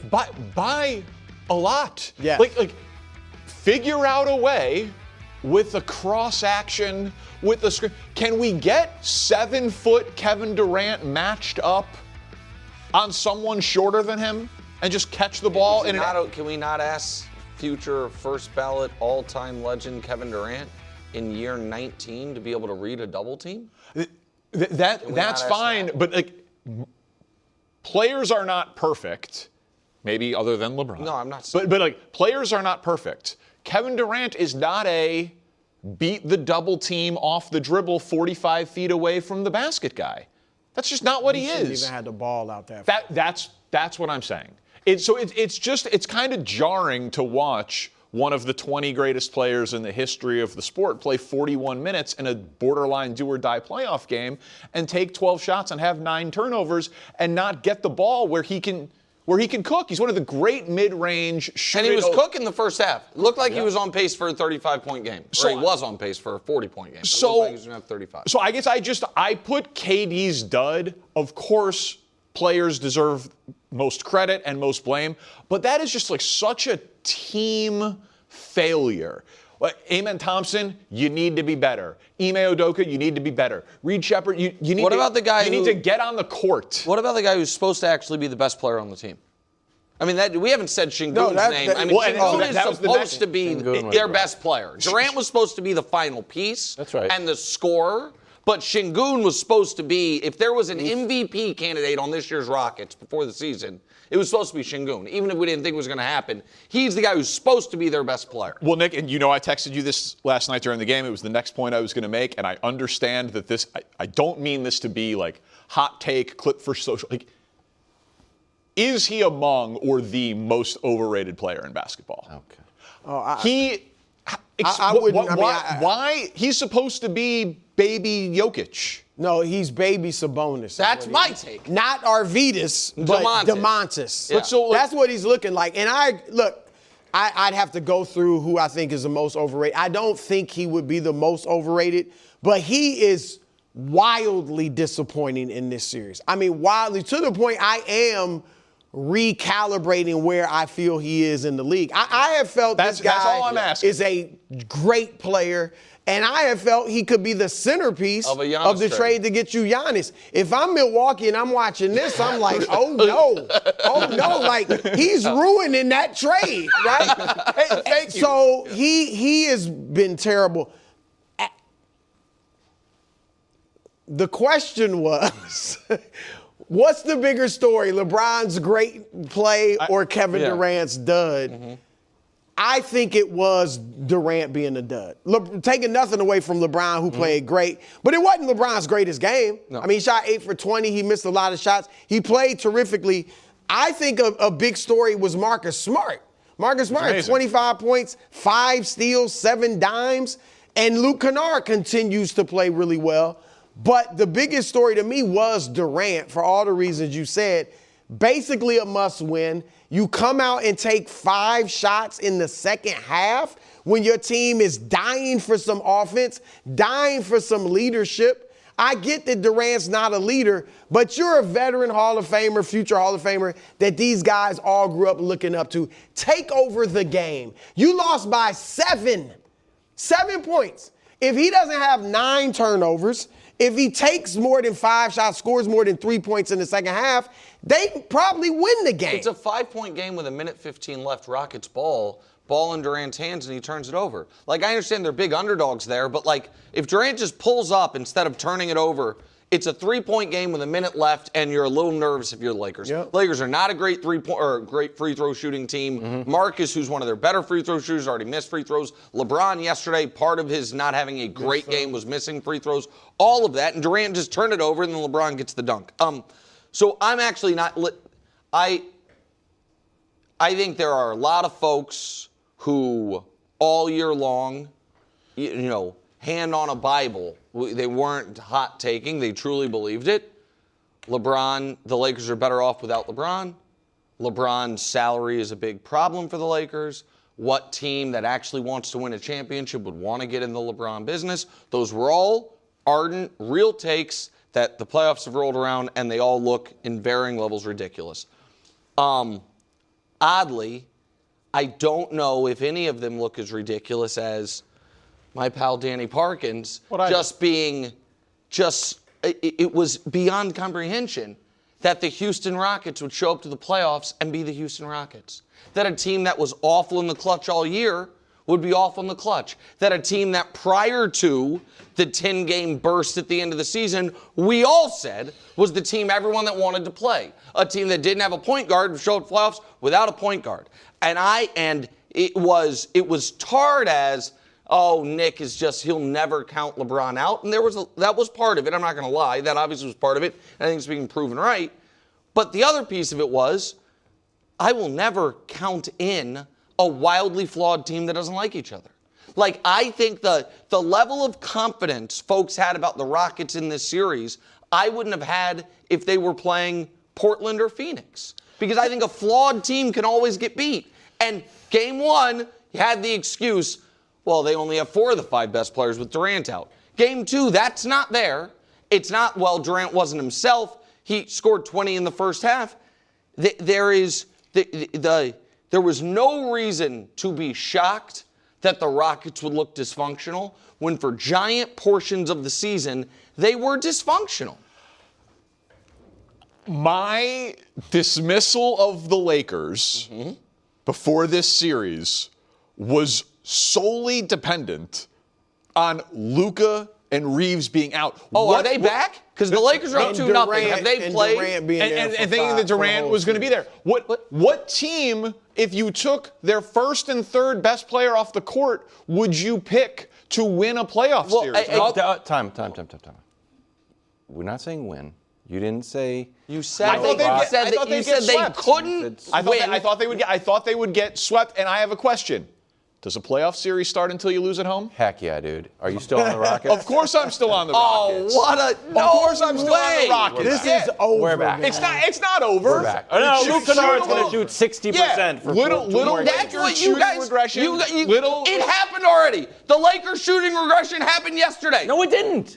What do you mean? They shot 62% in the first game. Marcus Smart was 5 for 8 from 3. KW, I understand. What did the Lakers shoot yesterday? 58. We have the stats. You think that was a regression, and they're still whatever it was as a team the third hottest. They're on fire. In LeBron's playoff. KW, history. it was third hottest with Game 1. Game 1, they were 62%. Do you think? So you still think? I don't think it's regressed enough. It regressed a little bit, but which is why I'm not picking a Lakers sweep. But you need it to regress to Rockets winning 4 of 5 or 4 in a row. Good luck. That's what it is now. The Rockets got to win 4 out of 5. I get the math. It's not looking great, but I told you I go down with the ship. They will win. They are good in Houston. They will win both games in Houston. Correct. It's going back to L.A. 2-2. It's a Friday and Sunday. Quick turnaround. You're just going to pick the Rockets to win every game of the series. It's just I'm not even doing that with the Lakers. You already picked the Raiders in the. Then they could lose.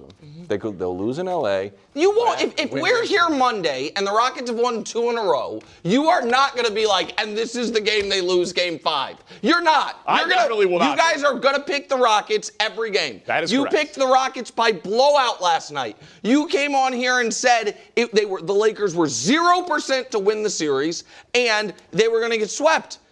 It's just what happened. The problem is they despise each other.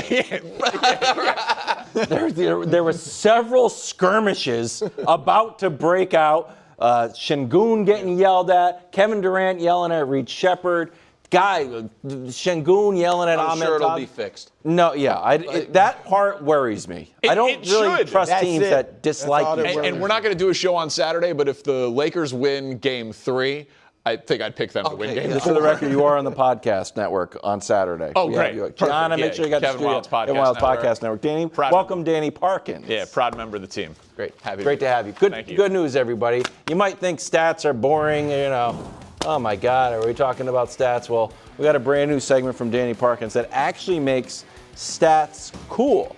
Some football stats. We got the draft coming around. Also got, it's all football stats. I didn't realize that. That's cool. Yeah, it's almost draft day. Oh my goodness gracious. There are your gloves again. You love the gloves. Here's time for the segment. Still putting the gloves on. I'm ready to go. People like seeing me put the gloves on. Don't worry. Yeah, don't worry about it. You don't need to vamp. That's not cool. Gloves are cool. You know what else is cool? What else is cool? Help. Give Mahomes a little help. You know what I'm saying? It matters. The Chiefs owe it to Patrick Mahomes to get him some help with the 9th pick in the draft. Did you know, Nick, that you are one of 2 teams without a 1,000-yard receiver in the last 3 years, and you are the only team in football without a 1,000-yard receiver or running back in the last. Well, they haven't had a 1,000-yard running back since Mahomes, before Mahomes got there. And so now you also don't have a 1,000-yard receiver. I understand that a great pass rush helps a quarterback. I understand that football is complementary. But Patrick Mahomes signed the lifetime deal with the Chiefs. He has been a good soldier. He has played even under market value. I like that. Travis Kelce is getting ready to retire. You have a unique, maybe once in a career, literal opportunity to pick in the top 10 while he is still in his prime. Get this man some help. Listen, I think they will in the draft a receiver. I would assume. You know what? I'm not certain they're going to draft a receiver with one of they have picks 9, 29, and 40, because I definitely could see them going pass rusher, corner, offensive line with those 3 picks. I could see that happening. But I would, if they are going to spend one of those picks on a receiver, I would way prefer it to be 29 or 40, because for me, Brew, outside of Carnell Tate, I don't know that there is a huge difference in prospect value between the 2nd and the 6th receiver.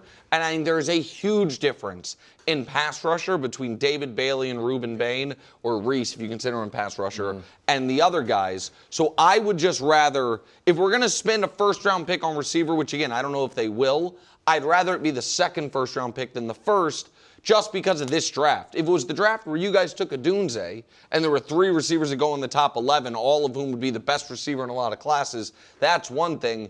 It feels like Carnell Tate's the best receiver in this class, and he would be the 3rd best in a lot of classes. That's my, he was 2nd best on his own team last year in Jeremiah Smith. That's my concern with using number 9 on receiver. I do agree. I think I would use one of the latter picks for a receiver and go defense, because your defense got depleted this offseason. Would you be fine with if they went Reuben Bain 9 and Denzel Boston or KC Concepcion 29? Does that check this box for you?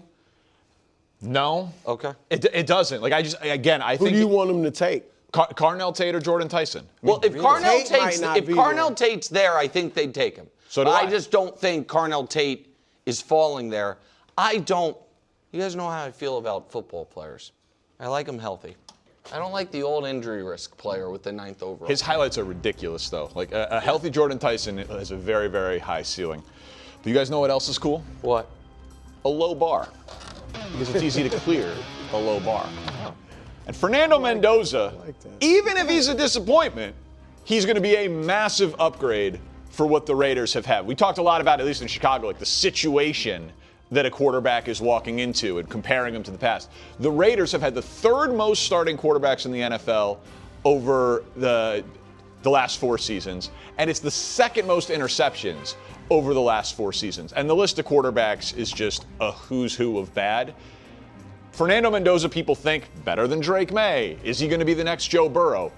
But even if he is disappointing, it is still a massive upgrade from the quarterback production that the Raiders have had. Yeah, I agree with you.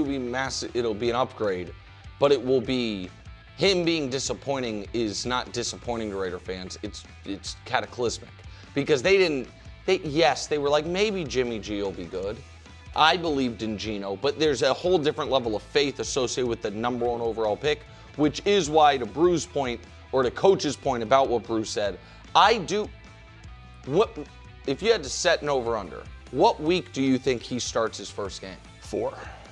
So that's what Coach thinks too. Yeah. Brew, it seems like you and I think that it could be way later. Yeah. I just don't think that Kirk Cousins has that much left. He looked good at the end of last season. But it's always in short spurts. I could see Mendoza beating him out in camp. Oh, really? Yeah, of course. I don't know if the Raiders That's interesting. Yeah, I mean, it depends on almost what the Raiders want. Like, do they want him to start week 1? Listen, I think that you should play your quarterback when he is ready to play. And it's immaterial, like relative to Kirk Cousins. So if he's not ready to play and Kirk Cousins blows out his knee in week 1, he shouldn't even be the backup. Like you should play Mendoza when he is ready to play. And so if he's better than Kirk Cousins, play him. That's interesting. I like that. That's cool too. Yeah, that Thanks, was cool. That was cool and interesting. All right, well, you know what else is cool? A diversified portfolio. Oh, wow. You really are trying to remember when we used to do the quarterback quarterly? Yeah, that doesn't resonate. Danny's best friends, actual best friends, not me. No, you're my best friend. No, it's not true. No, you're my best friend. Who's going on your birthday trip to play golf? A bunch of guys, not me. You don't golf. But you don't golf. They're all stockbrokers. I know. And so he's always trying to, he sends them clips. He's like, hey, look, guys. My portfolio is strong to quite strong. And the Commanders have spent all their money this offseason on the defensive side of the ball. And if they think last year was an aberration simply because Jaden Daniels got hurt, with Dan Quinn as your head coach and how you approached free agency, that should bring the defense up to level. You have a top 10 pick. Kind of similar logic to the Mahomes point. If you think Jaden Daniels is that guy, figuring out a way to get him a legit second wide receiver, I would love it if Jeremiah Love actually ended up going to Washington. But like Terry McLaurin isn't going to be there forever. Figuring out a way to actually make Jaden Daniels' life easier when he carried more of a load as a rookie quarterback than any rookie we've ever seen. Everyone is mocking defense to the Commanders because that was the worst part of the team last year. I'd go offense. It would have to be Love, though, right? Why not Carnell Tate? I mean, they were watching Debo highlights, pardon me. Terry McLaurin. I think if Jeremiah Love's there for them, they would take him. Otherwise, I would be very surprised if they go offense. I do think Jeremiah Love to them would be sick. I think that was in mock draft 1.0 maybe. Mm-hmm. I'm not sure, 2.0. I'm not sure. I think Jeremiah Love would be great for them. And the little read option stuff with Jaden and him, I think would be devastating. No, it'd be fantastic to get him there. But if he's not there, maybe they might go defense. Like I could also see them going Sonny Styles. I'm sorry, not Sonny Styles. Caleb Downs. I think Styles would be gone. Really? The safety. Yeah, the safety, the kind of, the shorter Kyle Hamilton archetype. I could see them going that. But I think they are hoping Jeremiah Love's there. I also wonder if they might trade up. If them in Arizona could be Arizona trades back to get the top offensive lineman but thinks 3 is too high, and they move up to get ahead of Tennessee to get Jeremiah Love. I like that. Danny, yet another cool segment from a cool guy. Oh, thanks, Wilds. You're welcome. Coming up next. Oh, hurt me with the gloves. Yeah, well, that was the cool. pressure on the Cowboys to fix their defense and Celtic great Isaiah Thomas. Next. Welcome back. It is draft week. We are just 24 hours away from the 2026 NFL Draft. We want to bring you inside the OT War Room, where every day we've been talking the biggest storylines ahead of the draft. We got Coach Mangini, Willie Colon, and myself. And guys, it's a fun draft this year because there are now 6 teams with 2 first-round picks. The Giants, who we tackled earlier in the week after they traded Dexter Lawrence. We did the Browns. We did the Dolphins. We did the Jets. We went inside the Chiefs War Room. Now it is time for the Dallas Cowboys, who have the 12th and 20th pick in the draft. And I don't know if anyone heard, but they got that extra first-round pick because of the Micah Parsons trade. And the returns, at least with their defense over the course of the year, were not very impressive. It got better late, but overall, last in points, last in passing yards, I guess, second to last in rating.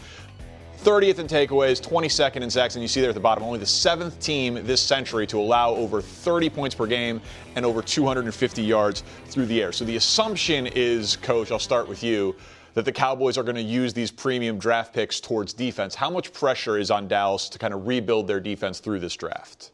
Yeah, there's tremendous pressure to rebuild the defense. They obviously moved on from the defensive coordinator, so that was the first step. But when you look at last year, so they finished 7-9-1. But in the last 5 games, they lost 4 out of those 5 games, and they gave up an average of 35 points in each of those 5 games. And offensively, they were pretty good. They were 7th in points. They were 2nd in total yards. So the discrepancy is huge. They weren't that far off from being a wild card team.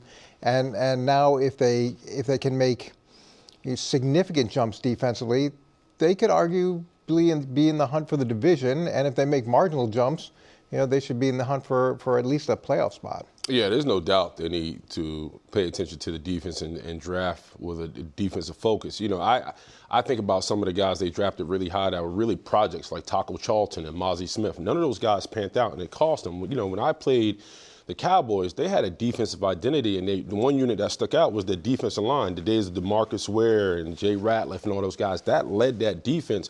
And especially when it came down to the month of December and January, that team leaned on that D-line to kind of get them over the hump. The Cowboys don't have that right now. So I think because they've drafted guys who turn out to have high ceilings and you're sure they had big, athletic traits, none of those guys really panned out, and it cost them. It cost this defense a lot. So we'll see what happens, man. But they have to address the defense. Before I get to some specifics, this team seems like maybe the best example of teams like to say best player available, but it's best player available at a position of need, right? Like the Cowboys are not drafting wide receiver in this draft. It'd be pretty surprising even if they went offensive line, which they've used a lot of resources on in the past, right? I will be floored if they don't go defense. Yeah, it's probably going to be best defensive player available. Although with Jerry, who knows? It is the wild card. He loves offensive linemen, so if there's an offensive lineman he's just infatuated with, who knows? All right, so let's go inside the mind of Jerry Jones, which is an interesting place for me to attempt to kind of put my brain in here too. But this first draft outcome, if you will, they're just going to stand pat. They will draft best player available defensively at 12 and at 20. And at 12, I would think, if the premium edge rushers are gone and there's no interior defensive tackle worth taking that high, you go Caleb Downs out of Ohio State. This is a guy who you don't have to be a football savant if you watched Ohio State to be like, oh yeah, that's an NFL player. He's a stud. Yeah, he can track the ball back. He plays at the line of scrimmage. He's disruptive. He's a great tackler, multi-year starter, national champion. Did not allow a touchdown over 2 years. Feels to me like this would be an ideal outcome for the Cowboys if he was there at 12. And then at 20, I went back and forth with a couple of guys, but I landed on T.J. Parker, the edge out of Clemson. I don't know, to your point, Willie, if you can draft projects if you're Dallas. Like, you need guys who can play.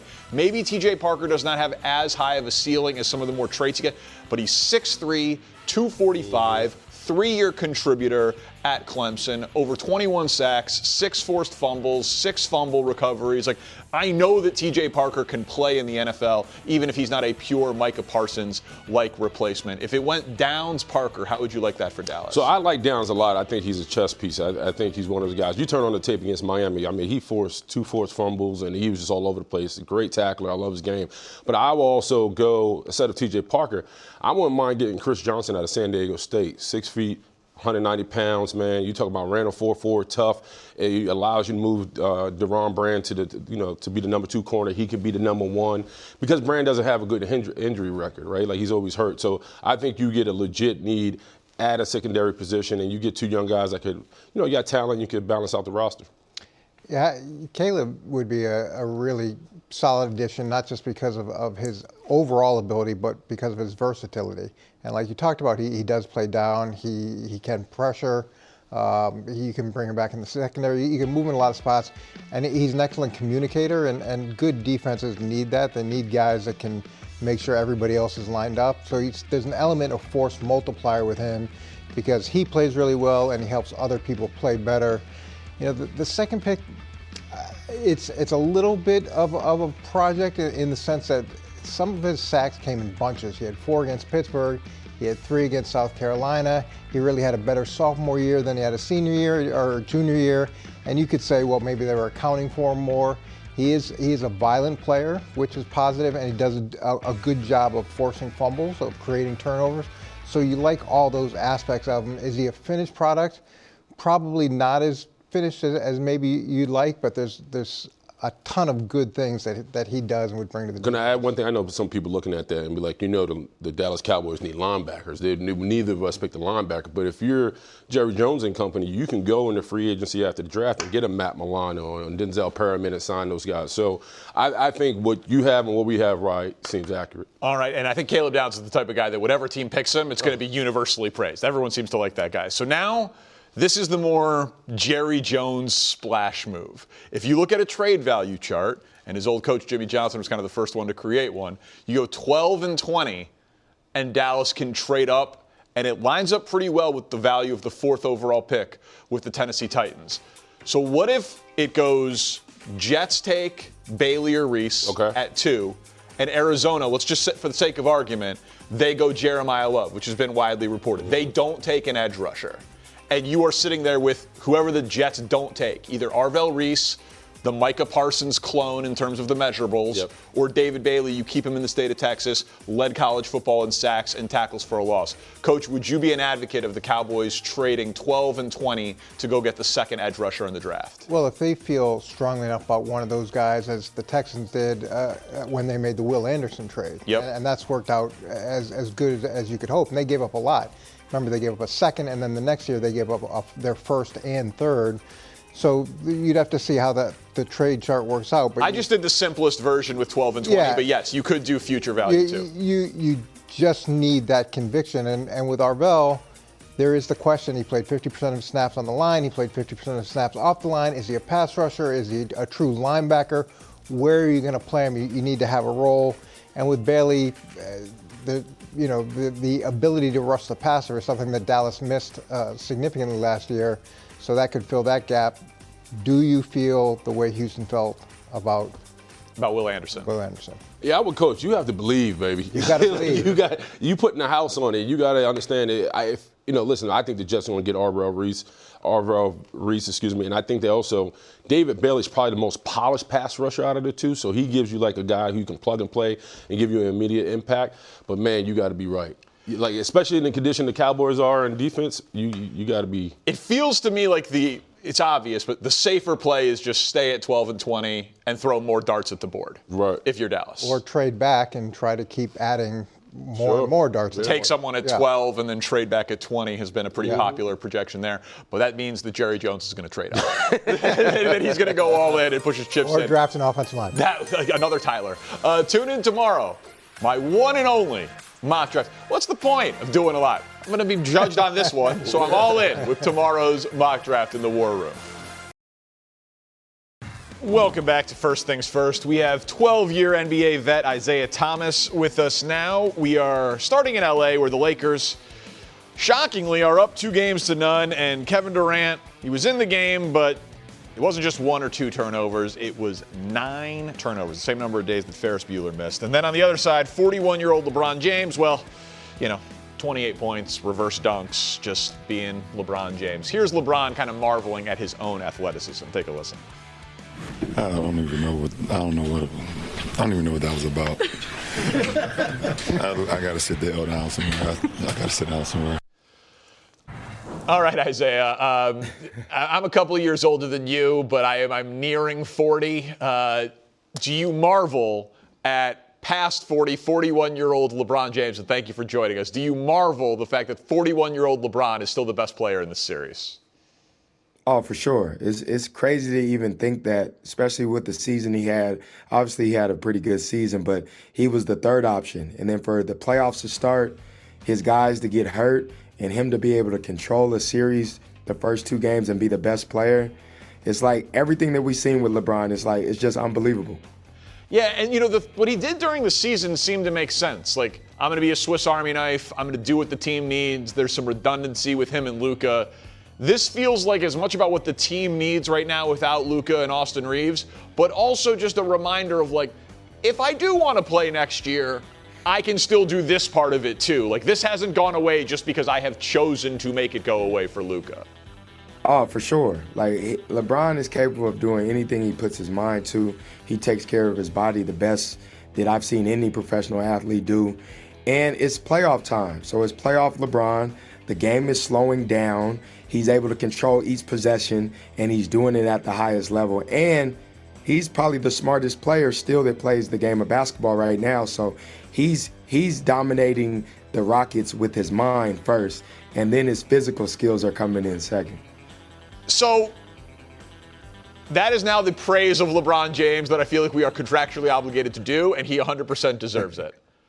But come on, Houston. Like, you have probably 5 of the 6 next best players in the series. Şengün's supposed to be a top 15 guy. KD's a top 20 all-time player. Reed Shepherd's playing 11 minutes. I don't understand how KD scores 3 points in the second half and he has nearly as many turnovers as shot attempts. I feel like this is mortifying for the Rockets. Yeah, it's bad, but the biggest thing I would say is they've been without a point guard all season long, and this is when it hurts the most. You're allowing KD to make plays when KD's a bucket getter. KD makes plays for himself.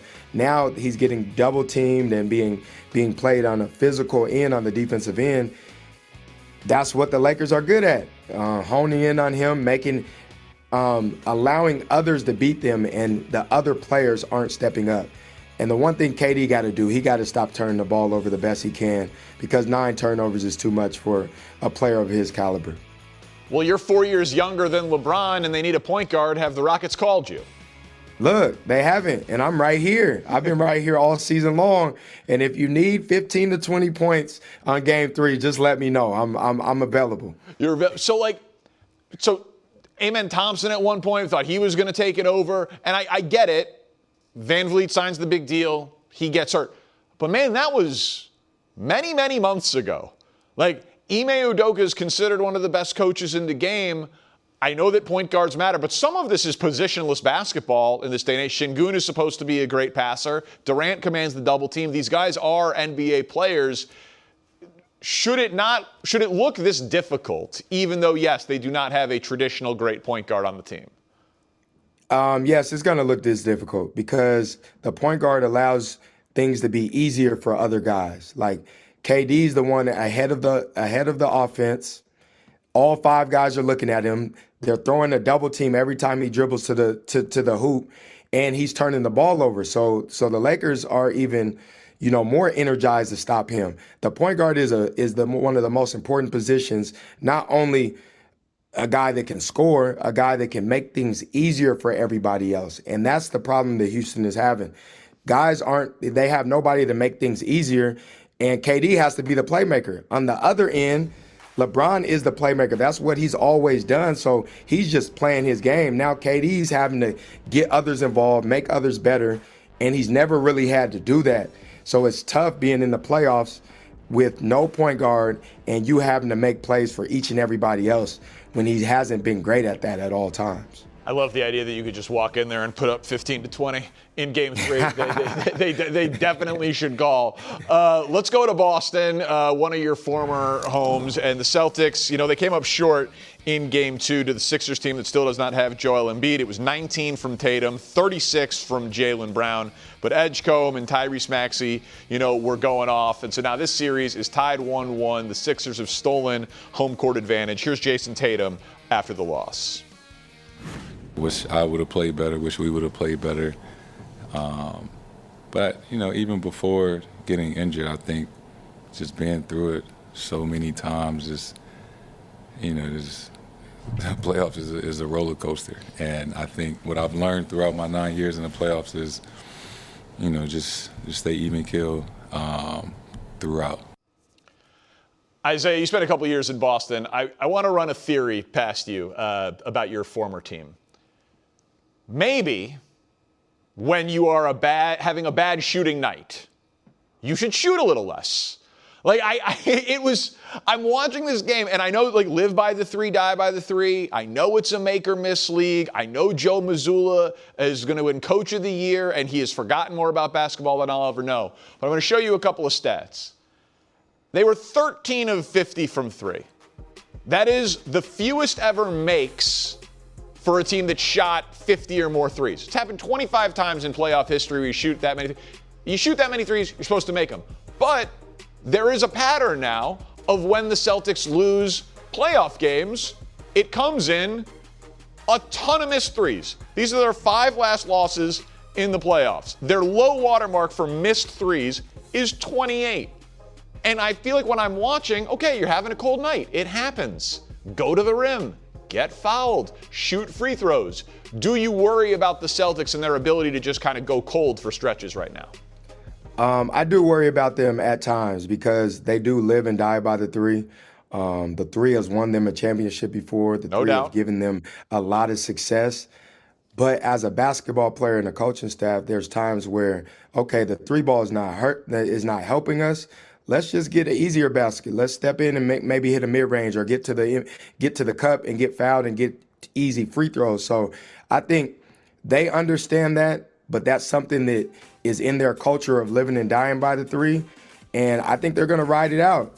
They feel like they have a better chance of making more threes than missing more threes and losing these games. So I don't think they're in panic mode. I think they're gonna go back to the drawing board, knowing that they got to make shots to win games. I think they're going to do a better job of that coming in games 3 and 4. How much of, we do a lot of analysis, and now there's so much, advanced analytics and stats and nerds like me who love basketball and watching it. How much of it really is it's a make or miss league. If they made more shots, they would have won the game. Especially in the playoffs, it is. In the regular season, it's a little different. In the playoffs, it's like if you can't make shots, you could be the number 1 defensive team in the NBA.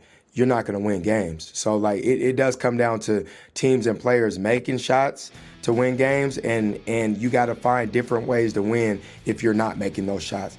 I believe you shouldn't live and die by the three, but they won a championship by it, so they feel like that is the road to success. No, I think the toothpaste is out of the tube on it, and that's clearly where the league is going.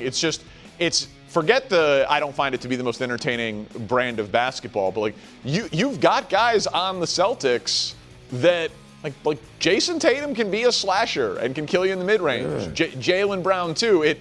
You're right, it has won them a title, but sometimes I'm like you're running 5 out because the math says 3 is worth more than 2, but you actually have the talent where you should never be 13 of 50 from 3 in a basketball game. Not at all, and I agree with you on that. I know it's helped them out throughout the past, but if I'm 0 for 10 from 3, I'm going to get me a 2-dribble pull-up, make things easier for me, or get a layup in the paint. So I think they got to figure that out as a team, knowing when to live by the 3 and when to just, get something else, as they've been struggling lately from the 3 ball. So, but as you said, the analytics, the computer stuff, the numbers, it says shooting more threes is going to allow you more success. So I think you got to find a fine line between the two. I watched that game last night, and I'm like, this is a rerun. It was the series last year for them against the Knicks, was it not? That's how they lost to the Knicks in 6 last year. For sure, and it's something they got to adjust to, and I feel like they will. Knowing that coaching staff that prepares those guys at a high level, they know they got to make some adjustments going into Game 3. Well, coming up next, we were talking about a team in Houston that doesn't have a point guard. The Detroit Pistons certainly do in Cade Cunningham. The question is, do they have enough else to get in a virtual must-win spot tonight against Orlando? That's coming up with Isaiah Thomas on the OT. Tomorrow, how about that? I got my own graphic, my one and only mock draft. 4.0, 7.0, 68.0, whatever it is. No, one and only, and I got a surprise for Nick Wright in it tomorrow that's going to make him mad. I'm very much looking forward to it. But tonight, as we welcome you back to the OT with Isaiah Thomas, the one-seeded Pistons, they got to tie this series up against the Magic. It was a stunning loss in Game 1. Cade Cunningham was awesome with 39 points, but that wasn't enough. Pistons 8.5-point favorites at home before they go on the road, Isaiah, to Orlando. It's not an elimination game, but is this a must-win for the Pistons tonight? It is a must-win. Like, they're the number one seed, one of the best teams in the league for most of the season. They have to dominate the Orlando Magic. You can't give the Orlando Magic, a young up-and-coming team, confidence as they snuck Game 1 win out. But Cade Cunningham, obviously he's going to do his job, but his role players gotta step up. If they don't, it's going to be a tough series for these guys. One-man teams, man, they have a lower ceiling. Like you've seen it with Jalen Brunson, you've seen it with Cade Cunningham. Like, they're amazing players, but you got to be a point guard. You got to get other guys involved.